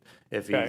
If he's having furniture, hey, bring your furniture over and I'll paint it for you and Understand. charge you $200, that would generally be considered commercial activity, because you're Right. doing it for profit. Now, if he's got furniture, he bought some at wherever, and he wants to go out there and stain it or paint it, then that's not for commercial activity, that's for his personal. I understand. Well, he has been made aware of that at this point. He did admit to her that he painted something there, but as far as all the ladders, from what she's saying, apparently he can just cover them with a tarp, and if they're out of sight, they're out of mind. Yeah, I don't. I'll talk to my supervisor Okay. about that. But they are normally, those ladders are, for jobs in the field. He puts them on his van the morning he's gonna roll out, go to the job, use them, and then brings them back at the end of the day. But we'll make sure that he gets those covered up. And what's the process on the permitting? Or are you, I know it was in April, I guess the application was presented to, so that's just in the process working its way. Yes, I would like to submit this piece as Okay. evidence too. Can I bring this to you? Yeah. So in our, Hold on, let me get it, and then just go back, if you don't mind, just so we can keep it recorded. So, So this is the third page of our contract for sale and purchase. And his signature, I'll let Ms. Sarah read this. So at the top of the third page, the buyer shall take subject to zoning restrictions, prohibitions, and other requirements imposed by the governmental authority, and to all existing easements, restrictions, and reservations of records. okay. I realize that I'm still on the deed. We have a lawyer that's working on another contract that states him in the position to where he can do these modifications. And I'm still on it because it's not paid for in full. So we are working up a new contract that gives him the authority to make these adjustments or improvements. Okay, I'll mark that as respondents, Exhibit B for purposes of this hearing. Okay. Anything else, Mr. Harris, that you want me to take into evidence or consider regarding testimony? I don't think, other than I had spoke with Miss Sarah on about 3 different occasions since this process started, and she had told me that Jair was making a great effort to correct these situations. I wasn't really aware of any violations or what was going on until I got the notice from Miss Sarah. And then once we got the notices, I've been trying to help him. There is a little language barrier. He speaks very good English, and he is a citizen. And I say very good English. He speaks enough English to where we can communicate pretty well. I don't think he fully understands everything, but he is trying hard to get in compliance with everything that he needs to do. Well, that's great. That's generally what we're trying to do here, is just get people into compliance if possible. Yes, sir.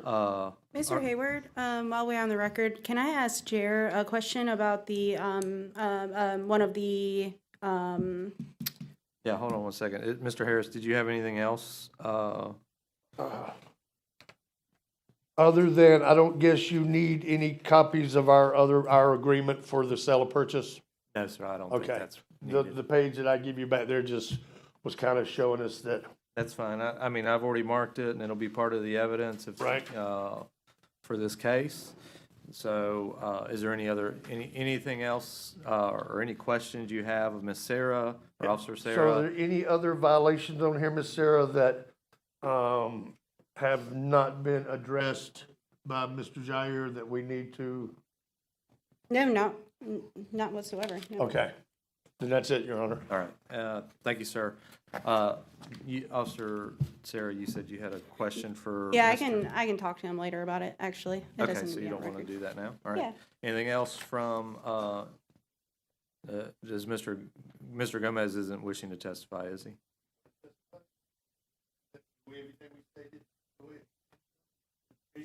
Okay, so Mr. Gomez has nothing, Mr. Harris has nothing additional, anything additional from the county? What's the county's recommendation on this?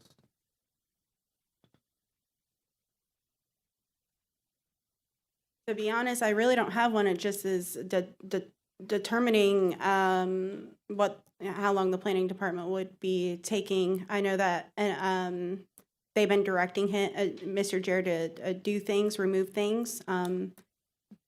But it's been in the they've been reviewing it for 2 months.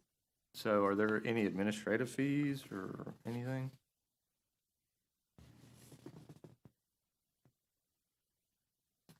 It's $150 admin fee, and 60 days to get in compliance.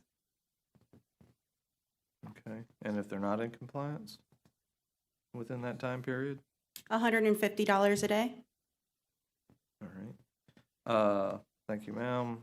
Mr. Harris or Mr. Gomez, you've heard the county's request is that you bring the property into compliance within 60 days. If you're not brought into compliance, if you fail to bring the property in compliance within 60 days, $150 per day fine would be imposed. Do you have any comments on that part of their recommendation? Yes, sir. If we're waiting on or he is waiting on the planning and zoning, aren't we kind of at their mercy as to how quick we get this to move forward? Yes, sir. You are.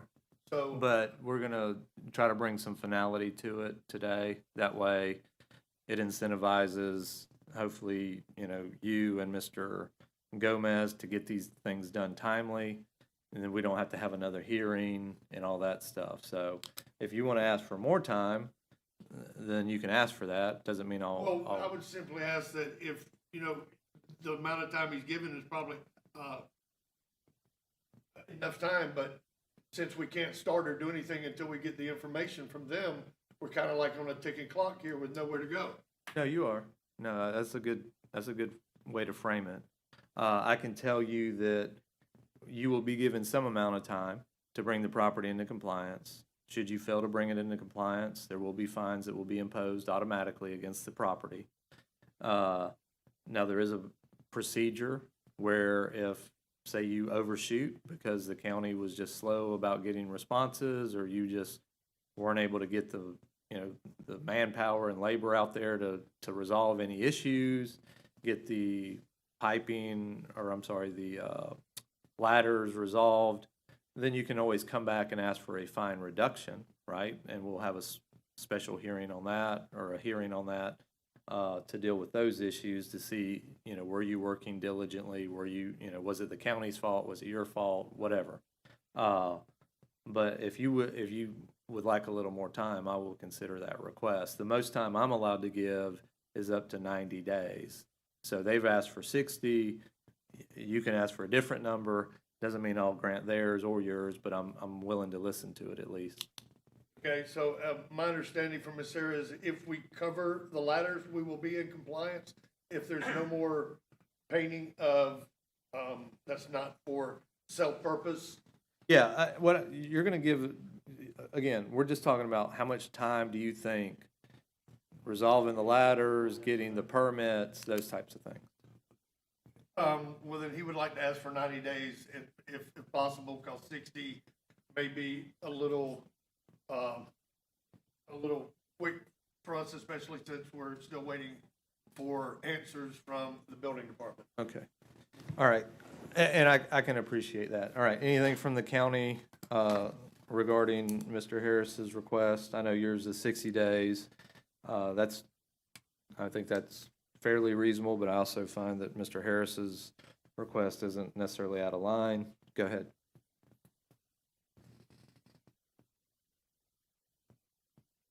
We're okay with 90. Okay. What I'm going to do then is, based on that, I'm going to go ahead and, well, let me do this. Anything else from the county or your side, Mr. Harris or Mr. Gomez? This is just testimony and evidence. If you got, Other than the evidence that we submitted there, the page that I give you, the third page of our agreement, Does that share the legal liability with me and him jointly? I'm not going to give you legal advice on that document. Okay. What I'll tell you is you're the listed owner on the property, so you're probably going to be responsible, but you need to seek your own legal advice on I that. got one incoming, so. thanks for that. Understood. All right. At this time, I'll close the evidence portion of this hearing. I'll make the following findings of fact and conclusions of the law. I'll find that the property located at 215 Central 8th Street, Santa Rosa Beach, Florida, is in the unincorporated area of Walton County, Florida, and is therefore subject to the Walton County Land Development Code.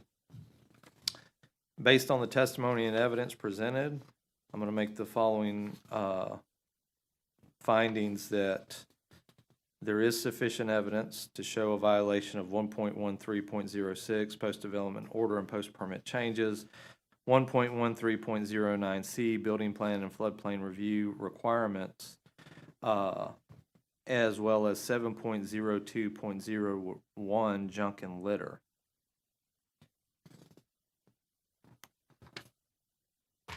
I'll find that on those, you'll have 90 days. What's 90 days?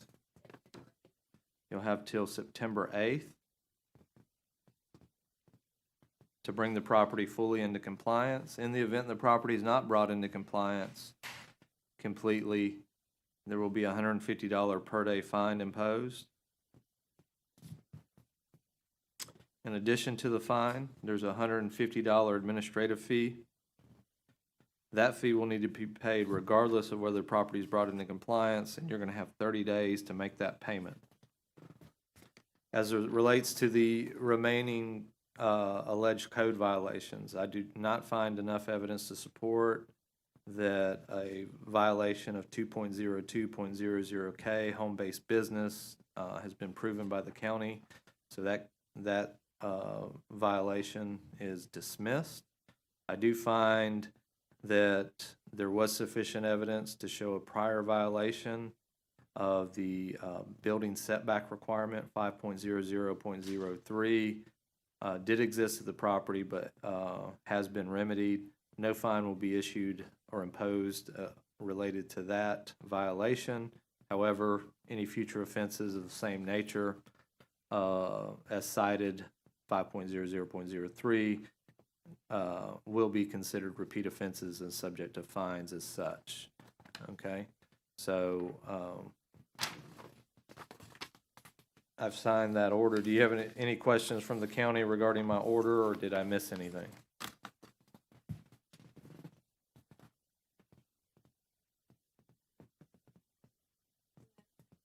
All right, any questions, Mr. Harris or Mr. Gomez, regarding the time frames or my ruling? Okay, best of luck to you both. You have your, like you said, you're on the clock. Hopefully the county will get to your application quickly. Best of luck to you. All right, that concludes that case, and you are dismissed.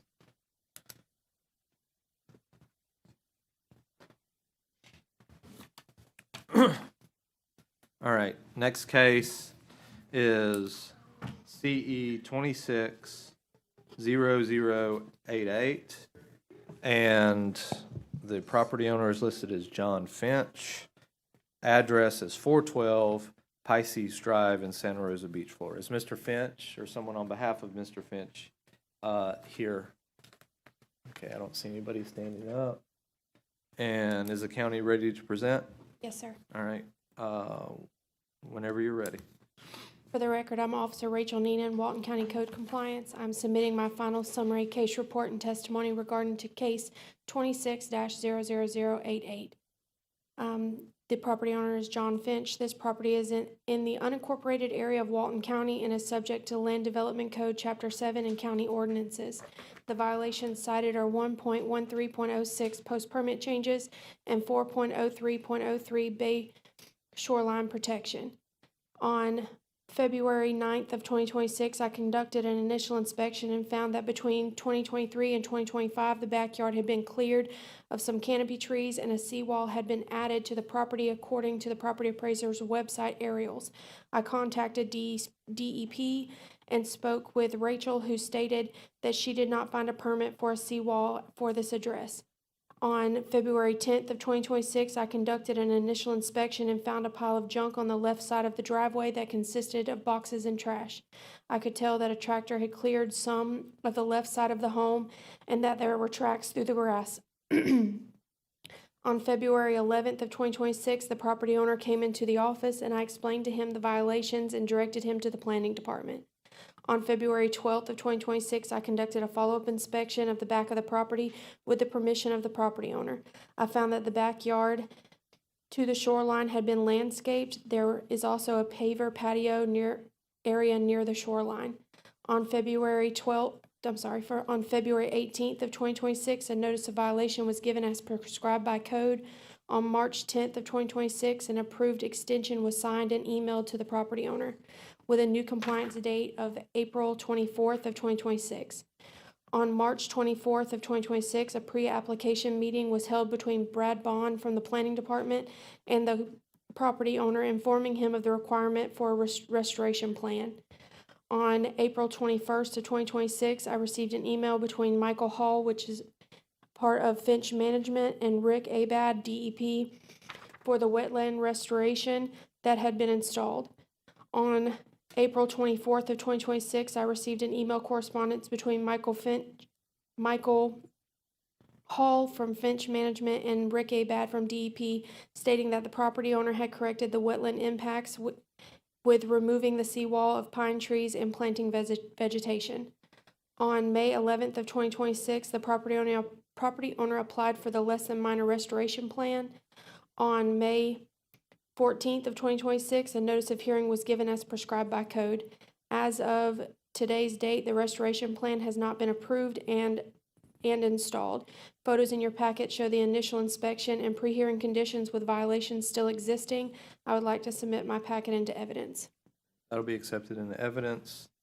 So the restoration plan has been submitted but not approved? Correct, yes, sir. So it's just the timing for the county to approve it and then inspection to show that it's actually been done once Yes, approved? yes, sir. All right. Implemented. I do note, I see the email that you referenced where they did show after inspection that the seawall, I guess it was a log seawall, that was installed has been removed and satisfies DEP's requirements on impacts for the wetland. So that's not an issue. So is the Bay Shoreline Protection, does that fall under the 4.03.03? That falls under the restoration plan requirement? Correct, Okay. yes, sir. And then the post-permit changes, Is for the fill dirt that was brought in for all of the landscaping that was put in back there, that's for the fill dirt. Okay. which will kind of be included in the restoration plan. It will fix both with the restoration plan, having to remove all of the fill, which changed the elevation, as well as implementing the natural vegetation that was removed. And DEP doesn't deal necessarily unless it was a full, complete fill. That's left at the county level to deal with on Correct, the yes, sir. elevation. All right. All right. And what's the county's request? Recommending 90 days to achieve compliance or a $250 per day fine to accrue with a $122 admin fee. All right. Thank you, ma'am. All right. I did not see anybody come in, but I'll do one last call for Mr. Finch or representative for Mr. Finch. Seeing no one stand up, I'll go ahead and close the evidence portion of this hearing. I'll make the following findings of fact and conclusions of law. I'll find that the property located at 323 Lynn Drive, Santa Rosa Beach, Florida, is that not right? That's right. You're right. I'm sorry. It's 412 Pisces Drive, Santa Rosa Beach, Florida, is in the unincorporated area of Walton County and is therefore subject to the Walton County Land Development Code. Based on the testimony and evidence presented, I do find sufficient evidence to show a violation exists at the property. Specifically 1.13.06 post-permit changes and 4.03.03 Bay Shoreline Protection Zone. Based on the county's request, I'll order that the property must be brought into compliance within 90 days. That's September what? 8th. September 8th. In the event the property is not brought into compliance on or before September 8th, a $250 per day fine will be imposed. I'll also order that a admin fee of $122 will need to be paid regardless of whether the property is brought into compliance, and that'll need to be paid within 30 days. All right, and I've signed that order.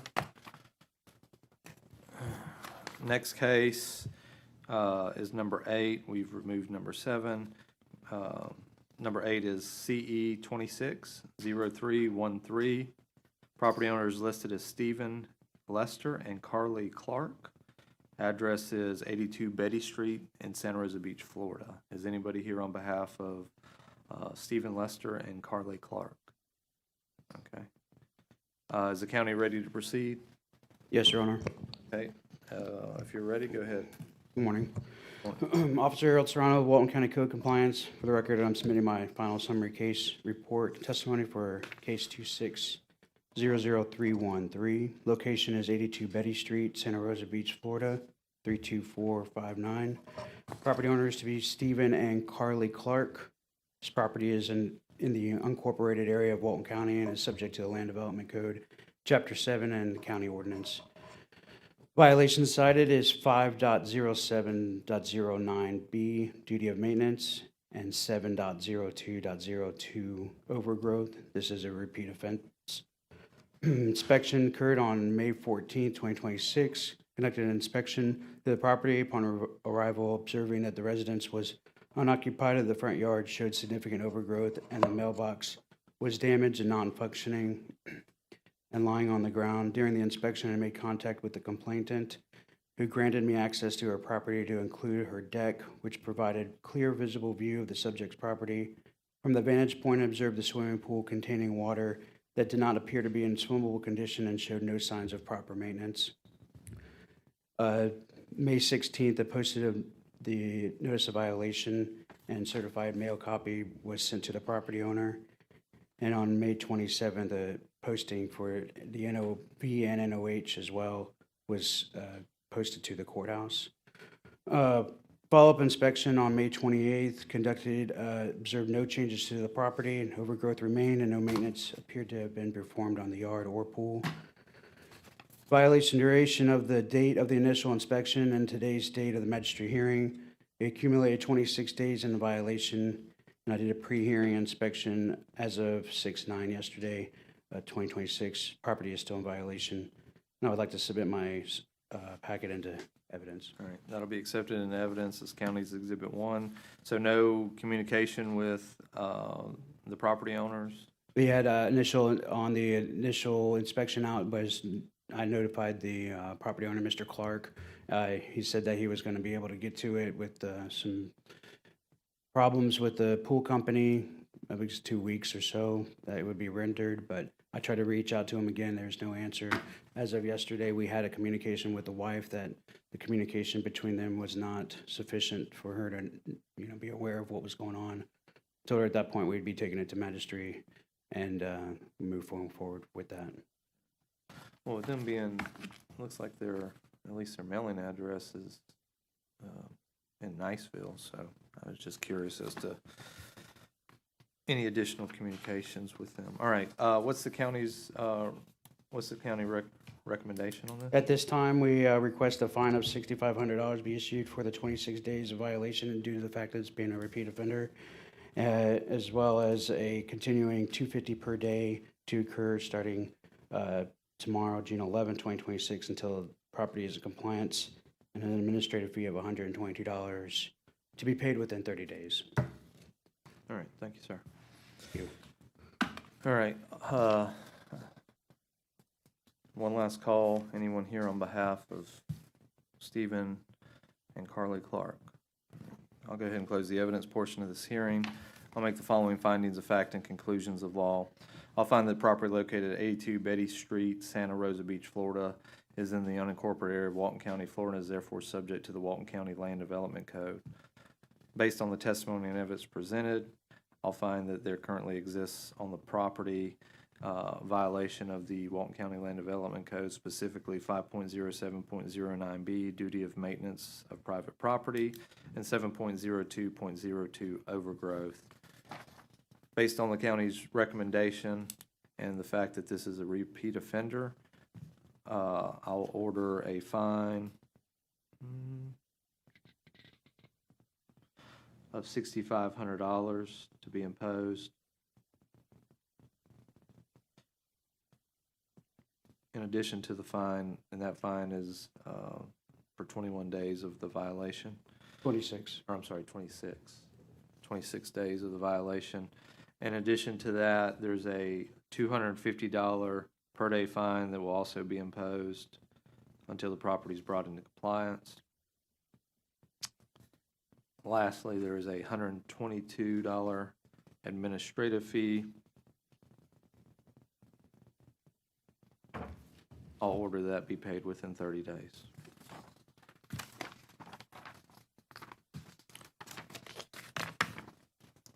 All right. Are we good to keep pushing on, or do we need to take a break? Everybody good? We're trying to get to the end. All right, we'll just keep going. The case number 260144, we have the property address is 170 Redbud Lane in Inlet Beach, and we have Mani Ishwar and Shobha Swami, probably. Yeah, I'm not really sure. Mr. Money is all I've been in contact with.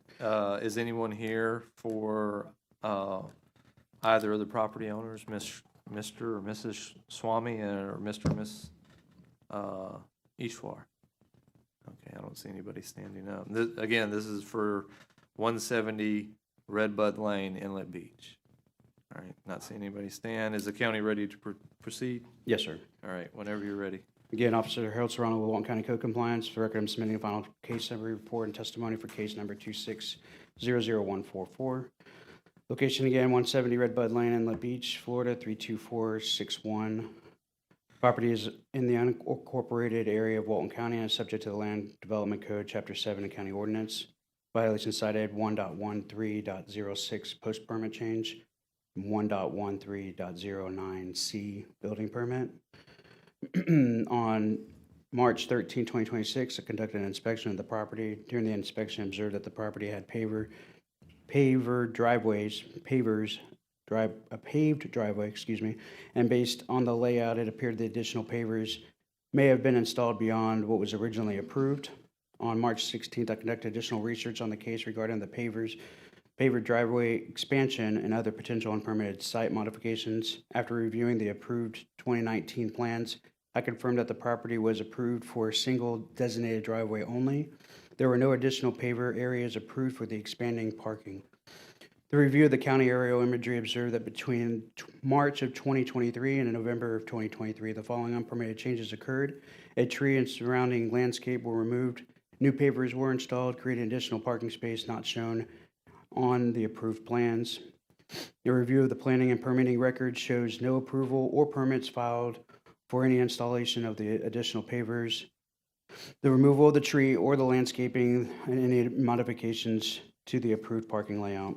On March 17th, an NOV was posted to the property, and 18th of March 2026, the NOV was certified mailed to the property owner.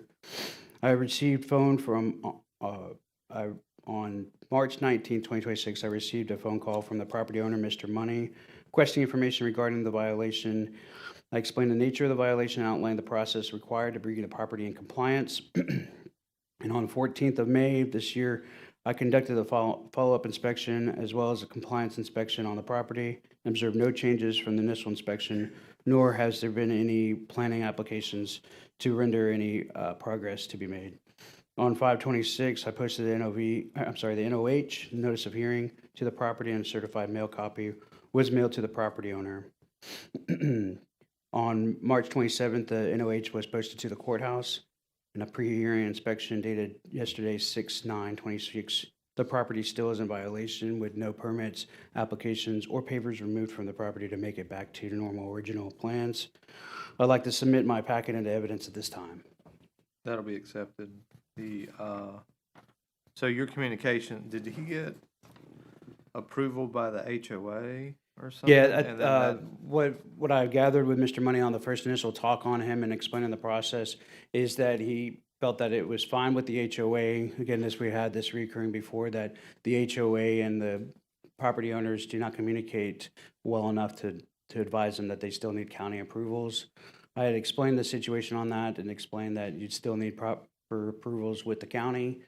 He understood, was going to contact his contractor, yet the radio silence from that point, that was dated back from March 19th. All right, and so in your investigation, there's been no application? That is presented correct. Or uploaded or anything to that nature? All right, what's the county requesting? 30 days to achieve compliance or $250 per day fine, as well as a $122 administration fee. All right, thank you, sir. Thank you. At this time, I'll close the evidence portion of this hearing. I'll make the following findings of fact and conclusions of law. I'll find that the property located at 170 Redbud Lane, Inlet Beach, Florida, is in the unincorporated area of Walton County, Florida, and is therefore subject to the Walton County Land Development Code. Based on the testimony and evidence presented this morning, I'll find that there currently exists on the property a violation, specifically a violation of the Land Development Code 1.1306, post-development order and post-permit changes. Based on the county's recommendation, I'll find, or order rather, that the property must be brought into compliance within 30 days. That's July 10th.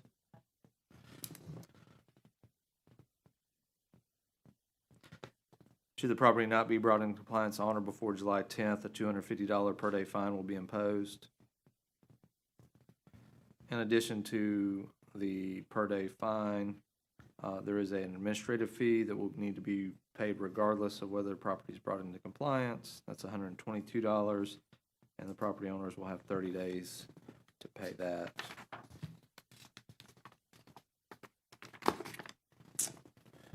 All right.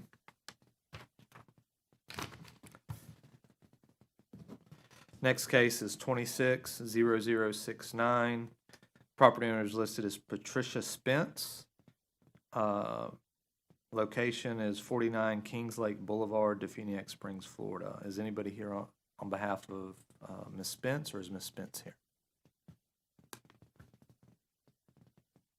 All right. Not seeing anybody. Is the county ready to proceed? We are, Your Honor. All right, go ahead. Officer Harold Serrano again with Walton County Code Compliance. For the record, I'm submitting my final summary case report for testimony for case number 2600069. Property location 49 Kings Lake Boulevard, Defuniak Springs, Florida 32433. Property is in an unincorporated area of Walton County and is subject to Land Development Code Chapter 7 and county ordinances. Violations cited 5.00.03 and building setbacks. On February 10, 2026, conducted an initial inspection of the property, observed trash, junk, and debris, as well as observing carport and shed on the left and right side of the property and the setbacks. Attempted to make contact with the property owner by knocking on the front door, and no response was received. On February 14th, a notice of violation was posted to the property. A follow-up inspection, as well as attempt to put the NOH to the property with no response from the property owner thus far. On March 17th, the follow-up inspection to the property, I was able to make contact with the owner, Miss Patricia Spence. Observing significant progress from the junk and debris had been cleaned up. The owner discussed that she wasn't aware of the violation posted until her daughter had visited the property and noticed the violation, as she is residing in Arkansas. She informed me that she was trying to get this cleaned up with her tenant. She stated, I informed her that despite the improvements, the setback violations still remained, and the fence located in the right-of-way is still not permitted. She understood the required measurements, told me that she was actually planning on removing the structures completely. After staffing with Code Compliance Supervisor Officer King, we granted her an additional 30 days to come in compliance due to the progress that we had seen on that follow-up inspection, as well as communication that we had thus far with Ms. Spence.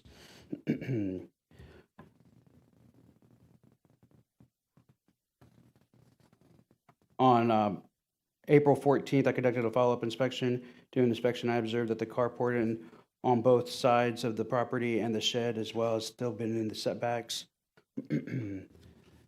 On 5/15, a notice of hearing was posted to the property and a certified copy was mailed to the property owner. The right-of-way had been resolved with the fence being taken down at that time. The only violations that stood on the property was the building structures in the setbacks. That the carport? The carport and the shed, yeah. The shed that's immediately behind it? Yes, sir. Okay. On 5/15, an NOH has been posted to the courthouse. I did a pre-inspection as of yesterday, 6/9/2026, and the property is still in violation of the setbacks. And I would like to submit my packet into evidence at this time. That'll be accepted as county's Exhibit 1. What's the county's recommendation on this? Due to the nature of the extension and nothing else going on, we recommended 30 days to achieve compliance with $250 per day to occur and a $122 administrative fee. All right, thank you, sir. All right. I'll close the evidence portion of this hearing. Make the following findings of fact and conclusions of law. I'll find that the property located at 49 Kings Lake Boulevard in Definiak Springs, Florida, is in the unincorporated area of Walton County, Florida, is therefore subject to the Walton County Land Development Code. Based on the testimony and evidence, I'll find that there is sufficient evidence to show there is a present violation of the Walton County Land Development Code, specifically 5.00.03, building setback requirements at this property. I'll order that the property must be brought in compliance within 30 days, so on or before July 10th.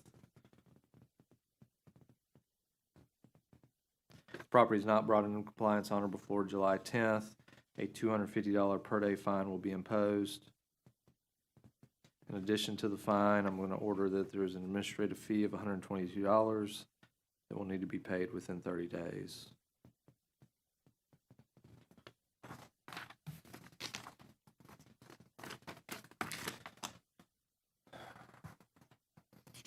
All right. So we have the last code matter, and then we also have Mystic Flames 30A. All right, so the last street or code case 260180, George and Martha Smith, and the property address is 425 Turquoise Beach Drive in Santa Rosa Beach, Florida. All right, I see two gentlemen standing up on this case. You're here on behalf of the property owners, George and Martha Smith? Okay, and who are you? Oh, hey, I didn't even recognize you. I guess I should put my glasses on. So, Mr. Watson, you're representing, is that Mr. Smith with you? Okay, great. You gentlemen go ahead and grab a seat. We'll let the county present. Oh, you haven't been? All right, yeah. I'll swear you in right now. You're an attorney. You don't need to be sworn in, but he does. Do you swear affirm to tell the truth, the whole truth, and nothing but the truth to help you God? All right, thank you, sir. Yeah, y'all can grab a seat. We'll let the county present and get this going. Is county ready to proceed? We are, Your Honor. All right, Mr. Watson, are you and your client ready to proceed? Yes. All right, great. Whenever you're ready. Yes, sir. Thank you. Officer Harold Serrano, Walton County Code Compliance. For the record, I'm submitting my final case report and testimony for case number 2600180. Property location 425 Turquoise Beach Drive, Santa Rosa Beach, Florida, 32435.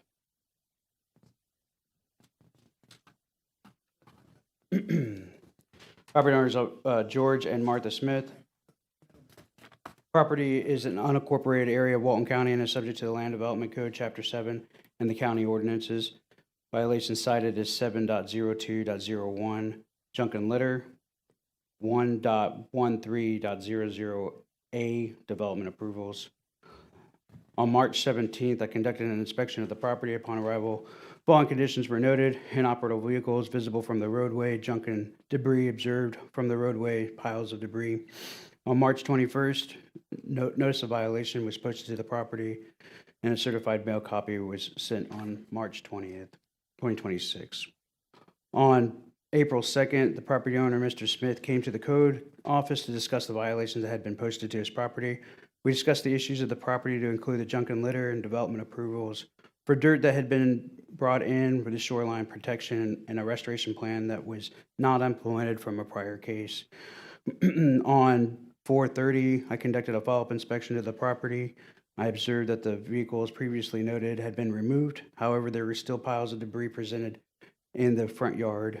Also observed pile of brush and dirt toward the rear of the property located in the vicinity of the Bay Shore Protection Zone. On May 15th, notice of hearing was posted to the property. A certified copy was also mailed to the property owner. And on May 15th, 2026, notice of hearing was posted to the courthouse. If I may, all dates were for 2026. I know I kind of missed saying that, just for the record. I would like to submit my packet into evidence at this time. I'll accept that into evidence. Mr. Watson, do you have any comments or objections or anything you wish for me to consider? Go ahead. Yes, sir. Mr. Smith came to me this past fall dealing with the issue of DEP. To try to make a long story short, as far as that goes, is that he did get a restoration permit from Walton County, and somehow that involved a seawall as well.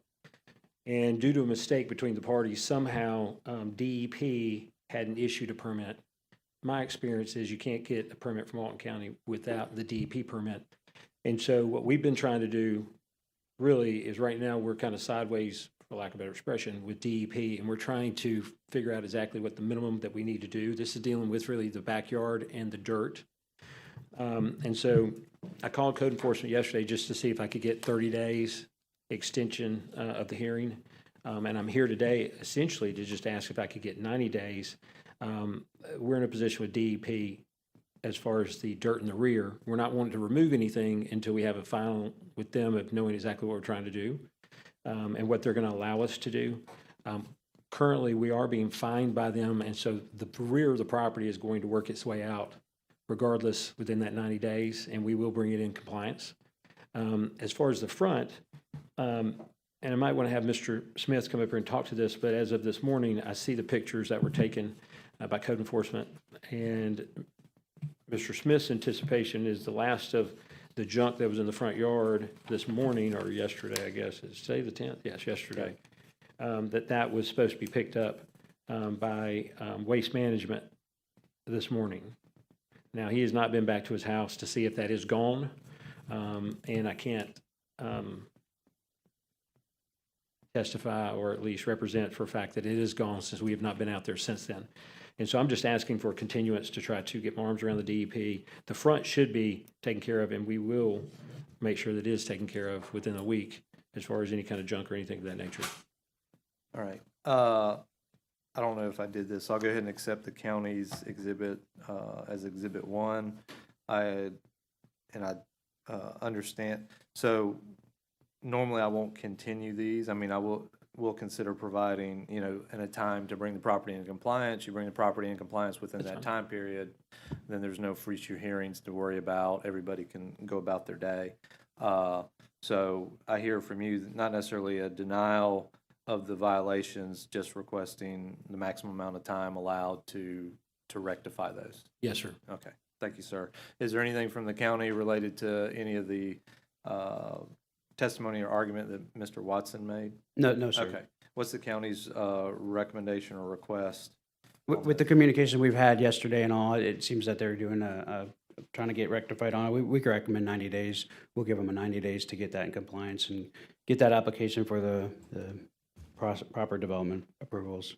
Okay. In the event the property is not brought into compliance within 90 days, what's the county requesting? We're requesting a recommendation of $250 per day, as well as a $122 administrative fee paid within 30 days.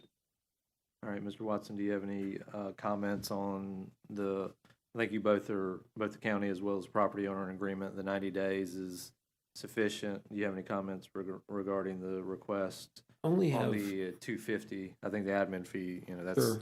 I only have the concern with regards to we're dealing with a 2023 restoration plan that, quite frankly, I think we're going to have to go back to planning and find out if that has to be updated. I'm going to have to get a permit from them. DEP, we got to get a permit, and then we'd have to have the work done within that 90 days, which I don't see as that being possible. And so, or at least highly unlikely. I'd love to be able to have that 90 days, and in the event that we're not in that place where we need to be, is to be able to come back before you and explain why we're not, and if we're going to be there or not, if that makes sense. I'm just Yeah. concerned about the administrative issues with the county and with the state to actually get us where we could satisfy. I don't want to have a $250 fine a day due to administrative. No, and those are Delays. valid concerns. I think, or not, I think, I know what normally occurs in these scenarios is, to incentivize, and again, it's not lost on me that you have no control of how fast the county or DEP reviews applications and responds to those applications. I do know sometimes property owners, and I'm not suggesting Mr. Smith will do this, drag their feet on getting materials to the county or to DEP, and then that delays things even further. So what we normally do in these scenarios is we pick a time, that time frame, try to get everything in compliance. Should the property not be brought into compliance, yes, fines will accumulate, but there is a mechanism to come back and request what's called a fine reduction. That would be before the magistrate, and then you can present, hey, wasn't our fault, we got the approval on, the 1st, and we had everything done by the 10th.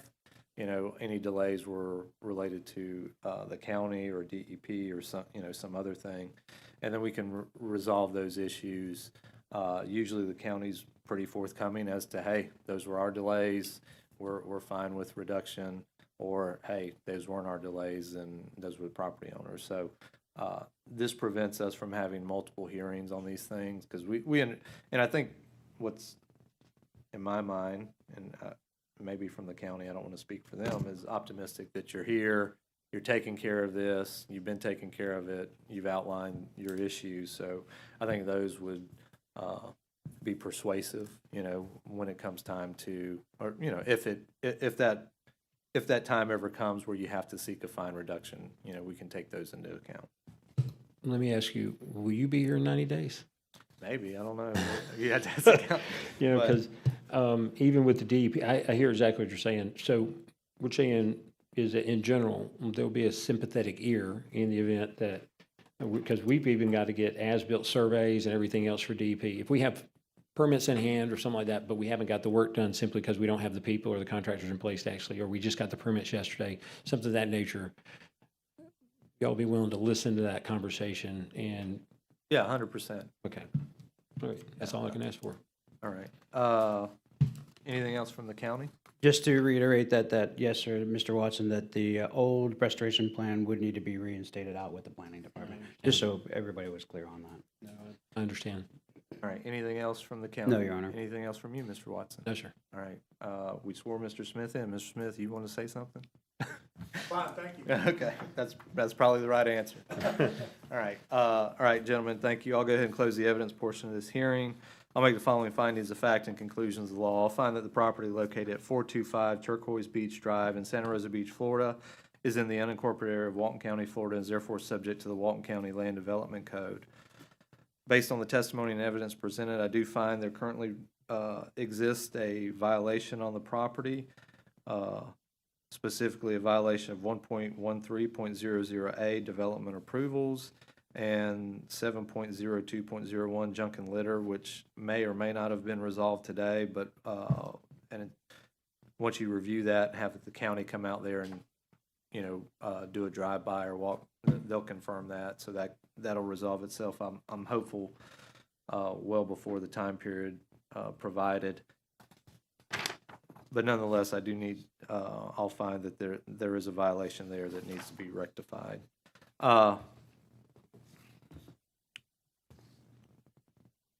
Pursuant to that, I'll order that the property must be brought in compliance within 90 days. That's September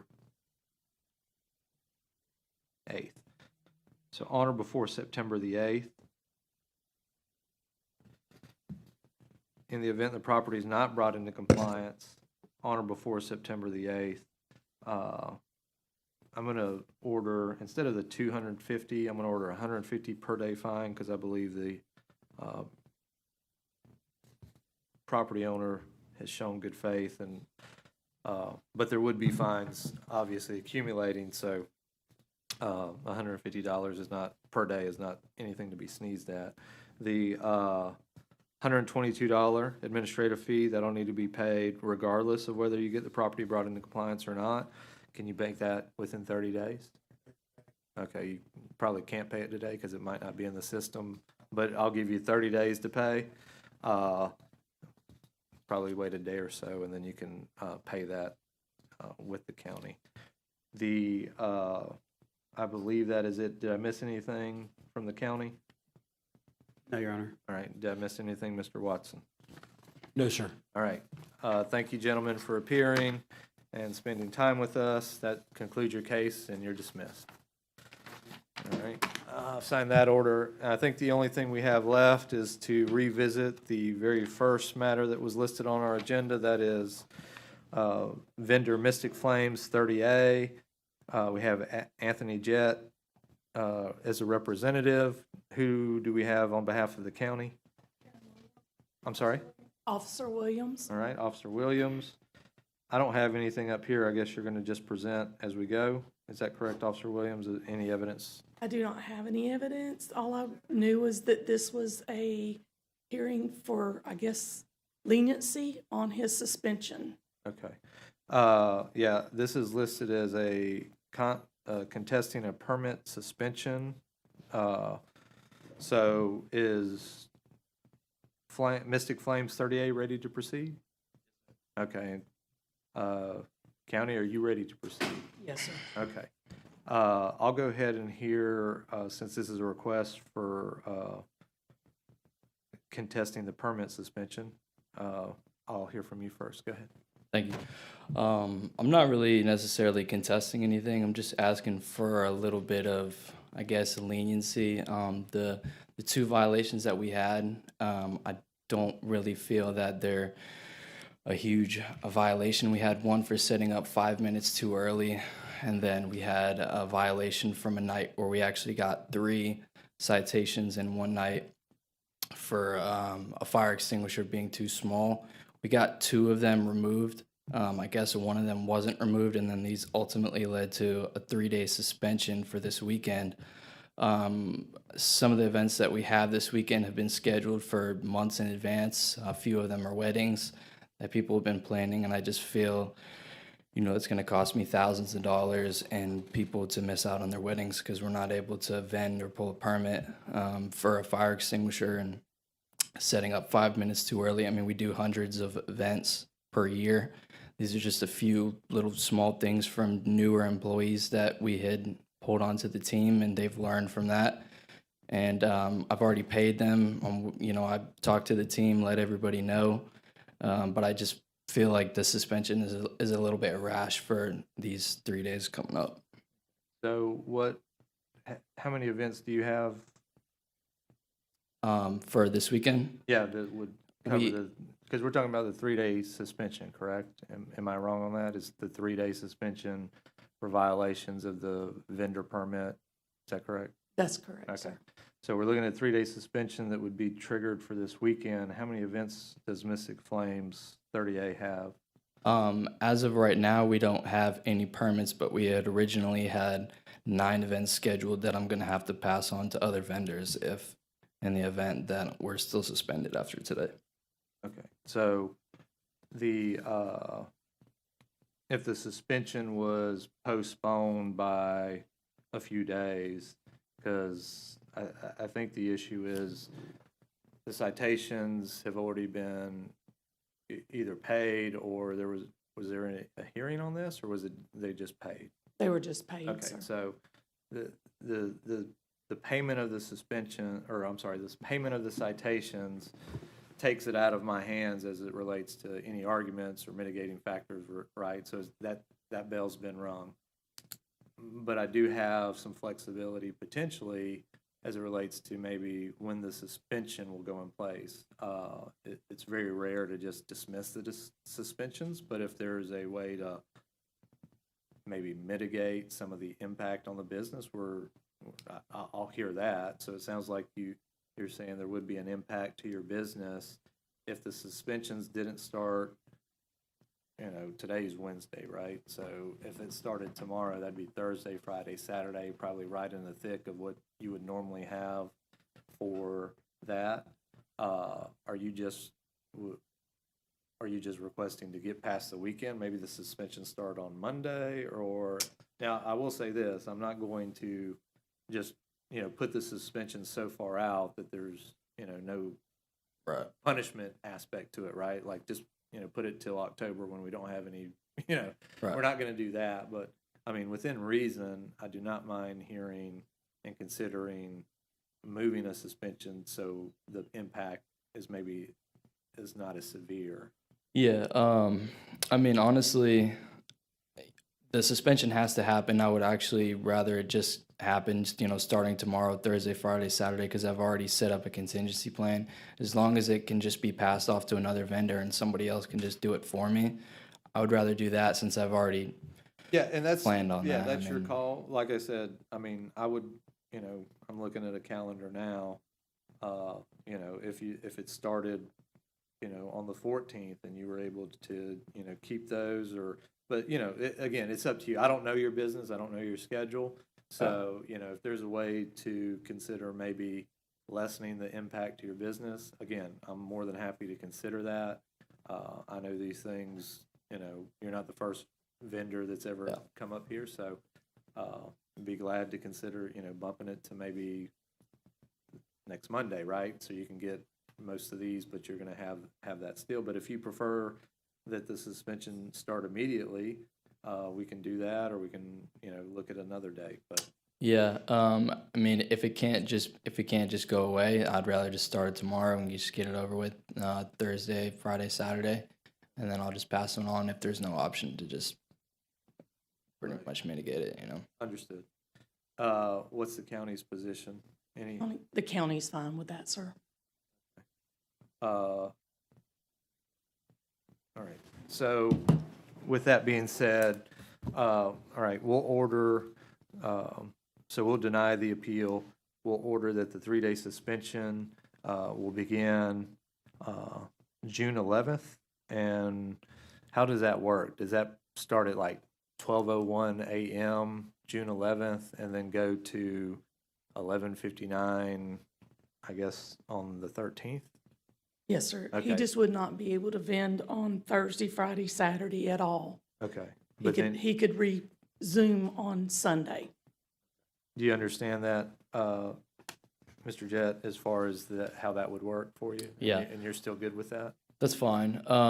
My brother, he owns a company that he has a bonfire permit. If I were to say, just pass the customers along to him, would they be able to just use my equipment and then I'll just have him pull the permit and do the event? I think the issue, I mean, you give all your equipment away to your brother, I don't think we get that deep in the weeds in it. Okay.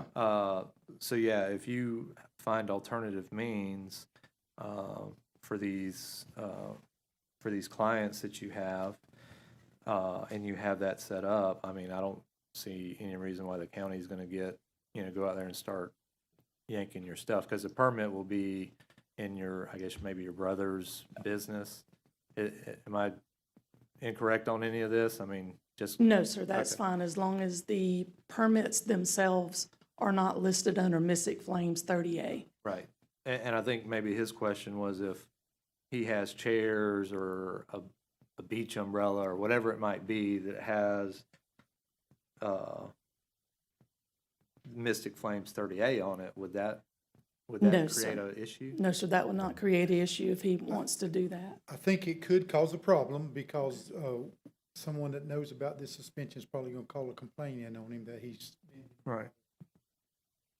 permits in one vendor's name and we have chairs and other things.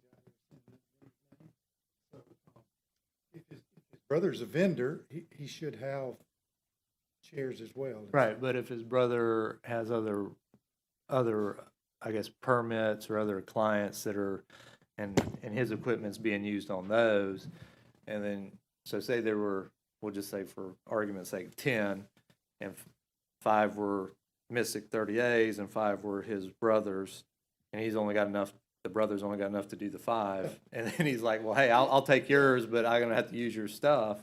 Right. I mean, what I don't want is to create another issue for the county or a hardship for the property owner. Sure. I mean, so I guess the question's valid. I'm just asking. Yeah, we just want to make sure that he understands he's not vending. For those Right. So I guess the question would be is if him or his employees were out there, then that would probably cause an issue. Problem, yes. Right. You understand that you being out there or your employees being out there, that would look like you're vending, correct? Right. What if they're working for him? I have a few employees with him being my brother that bounce between my company and his company. So it's like I said, why I'm asking that question is it's a he said, she said kind of thing that I want to try to avoid. You know, Well, yeah, we'd want to avoid that too, but you can also see from the county's perspective how the optics of that look, even though you're saying, hey, it's my brother, but you and all your employees and all your equipment's out there doing everything for these, so normally if it's, hey, company A, you can't go out there, but company B can, and then all the stuff we see is company A, then it would be, you see how that would cause confusion for the county and say, well, it looks like company A is out here and they're not supposed to be. So I think, there definitely could be a line that's crossed, maybe, and I'm not the county, I don't speak for the county, maybe there's a line and you might have to speak with them, hey, here's the equipment, but your employee is going to have to handle everything, right? I don't know, but that may be something that goes beyond, what I can tell the county what to do or not to do. That's their call. I'm just trying to avoid everybody having to come back here and me deal with, a violation of the, the suspension type of thing. So I think that's a valid question. I can't give you the answer. I don't know. Maybe you can. Okay, yeah, I would just say speak with them and see if you can kind of come to some resolution that might work for everybody. All right, so with all that being said, we're still good with the current dates, the 11th through the 13th? Yes, sir. Okay. And again, nothing else from the county on this? No, sir. Okay. All right, based on that, as I said, I'll deny the appeal to not impose the 3-day suspension. I'll order that the suspension will begin on June 11th and expire on June 13th as it relates to Mystic Flames 30A. All right. Is there anything else from Mystic Flames 30A, Mr. Jett? All right. Anything else from the county on this? All right. I appreciate you both. Sorry you had to wait so long. You were at the front, now you were at the back. But, all right. Anything else as it relates to the agenda? If not, we're adjourned.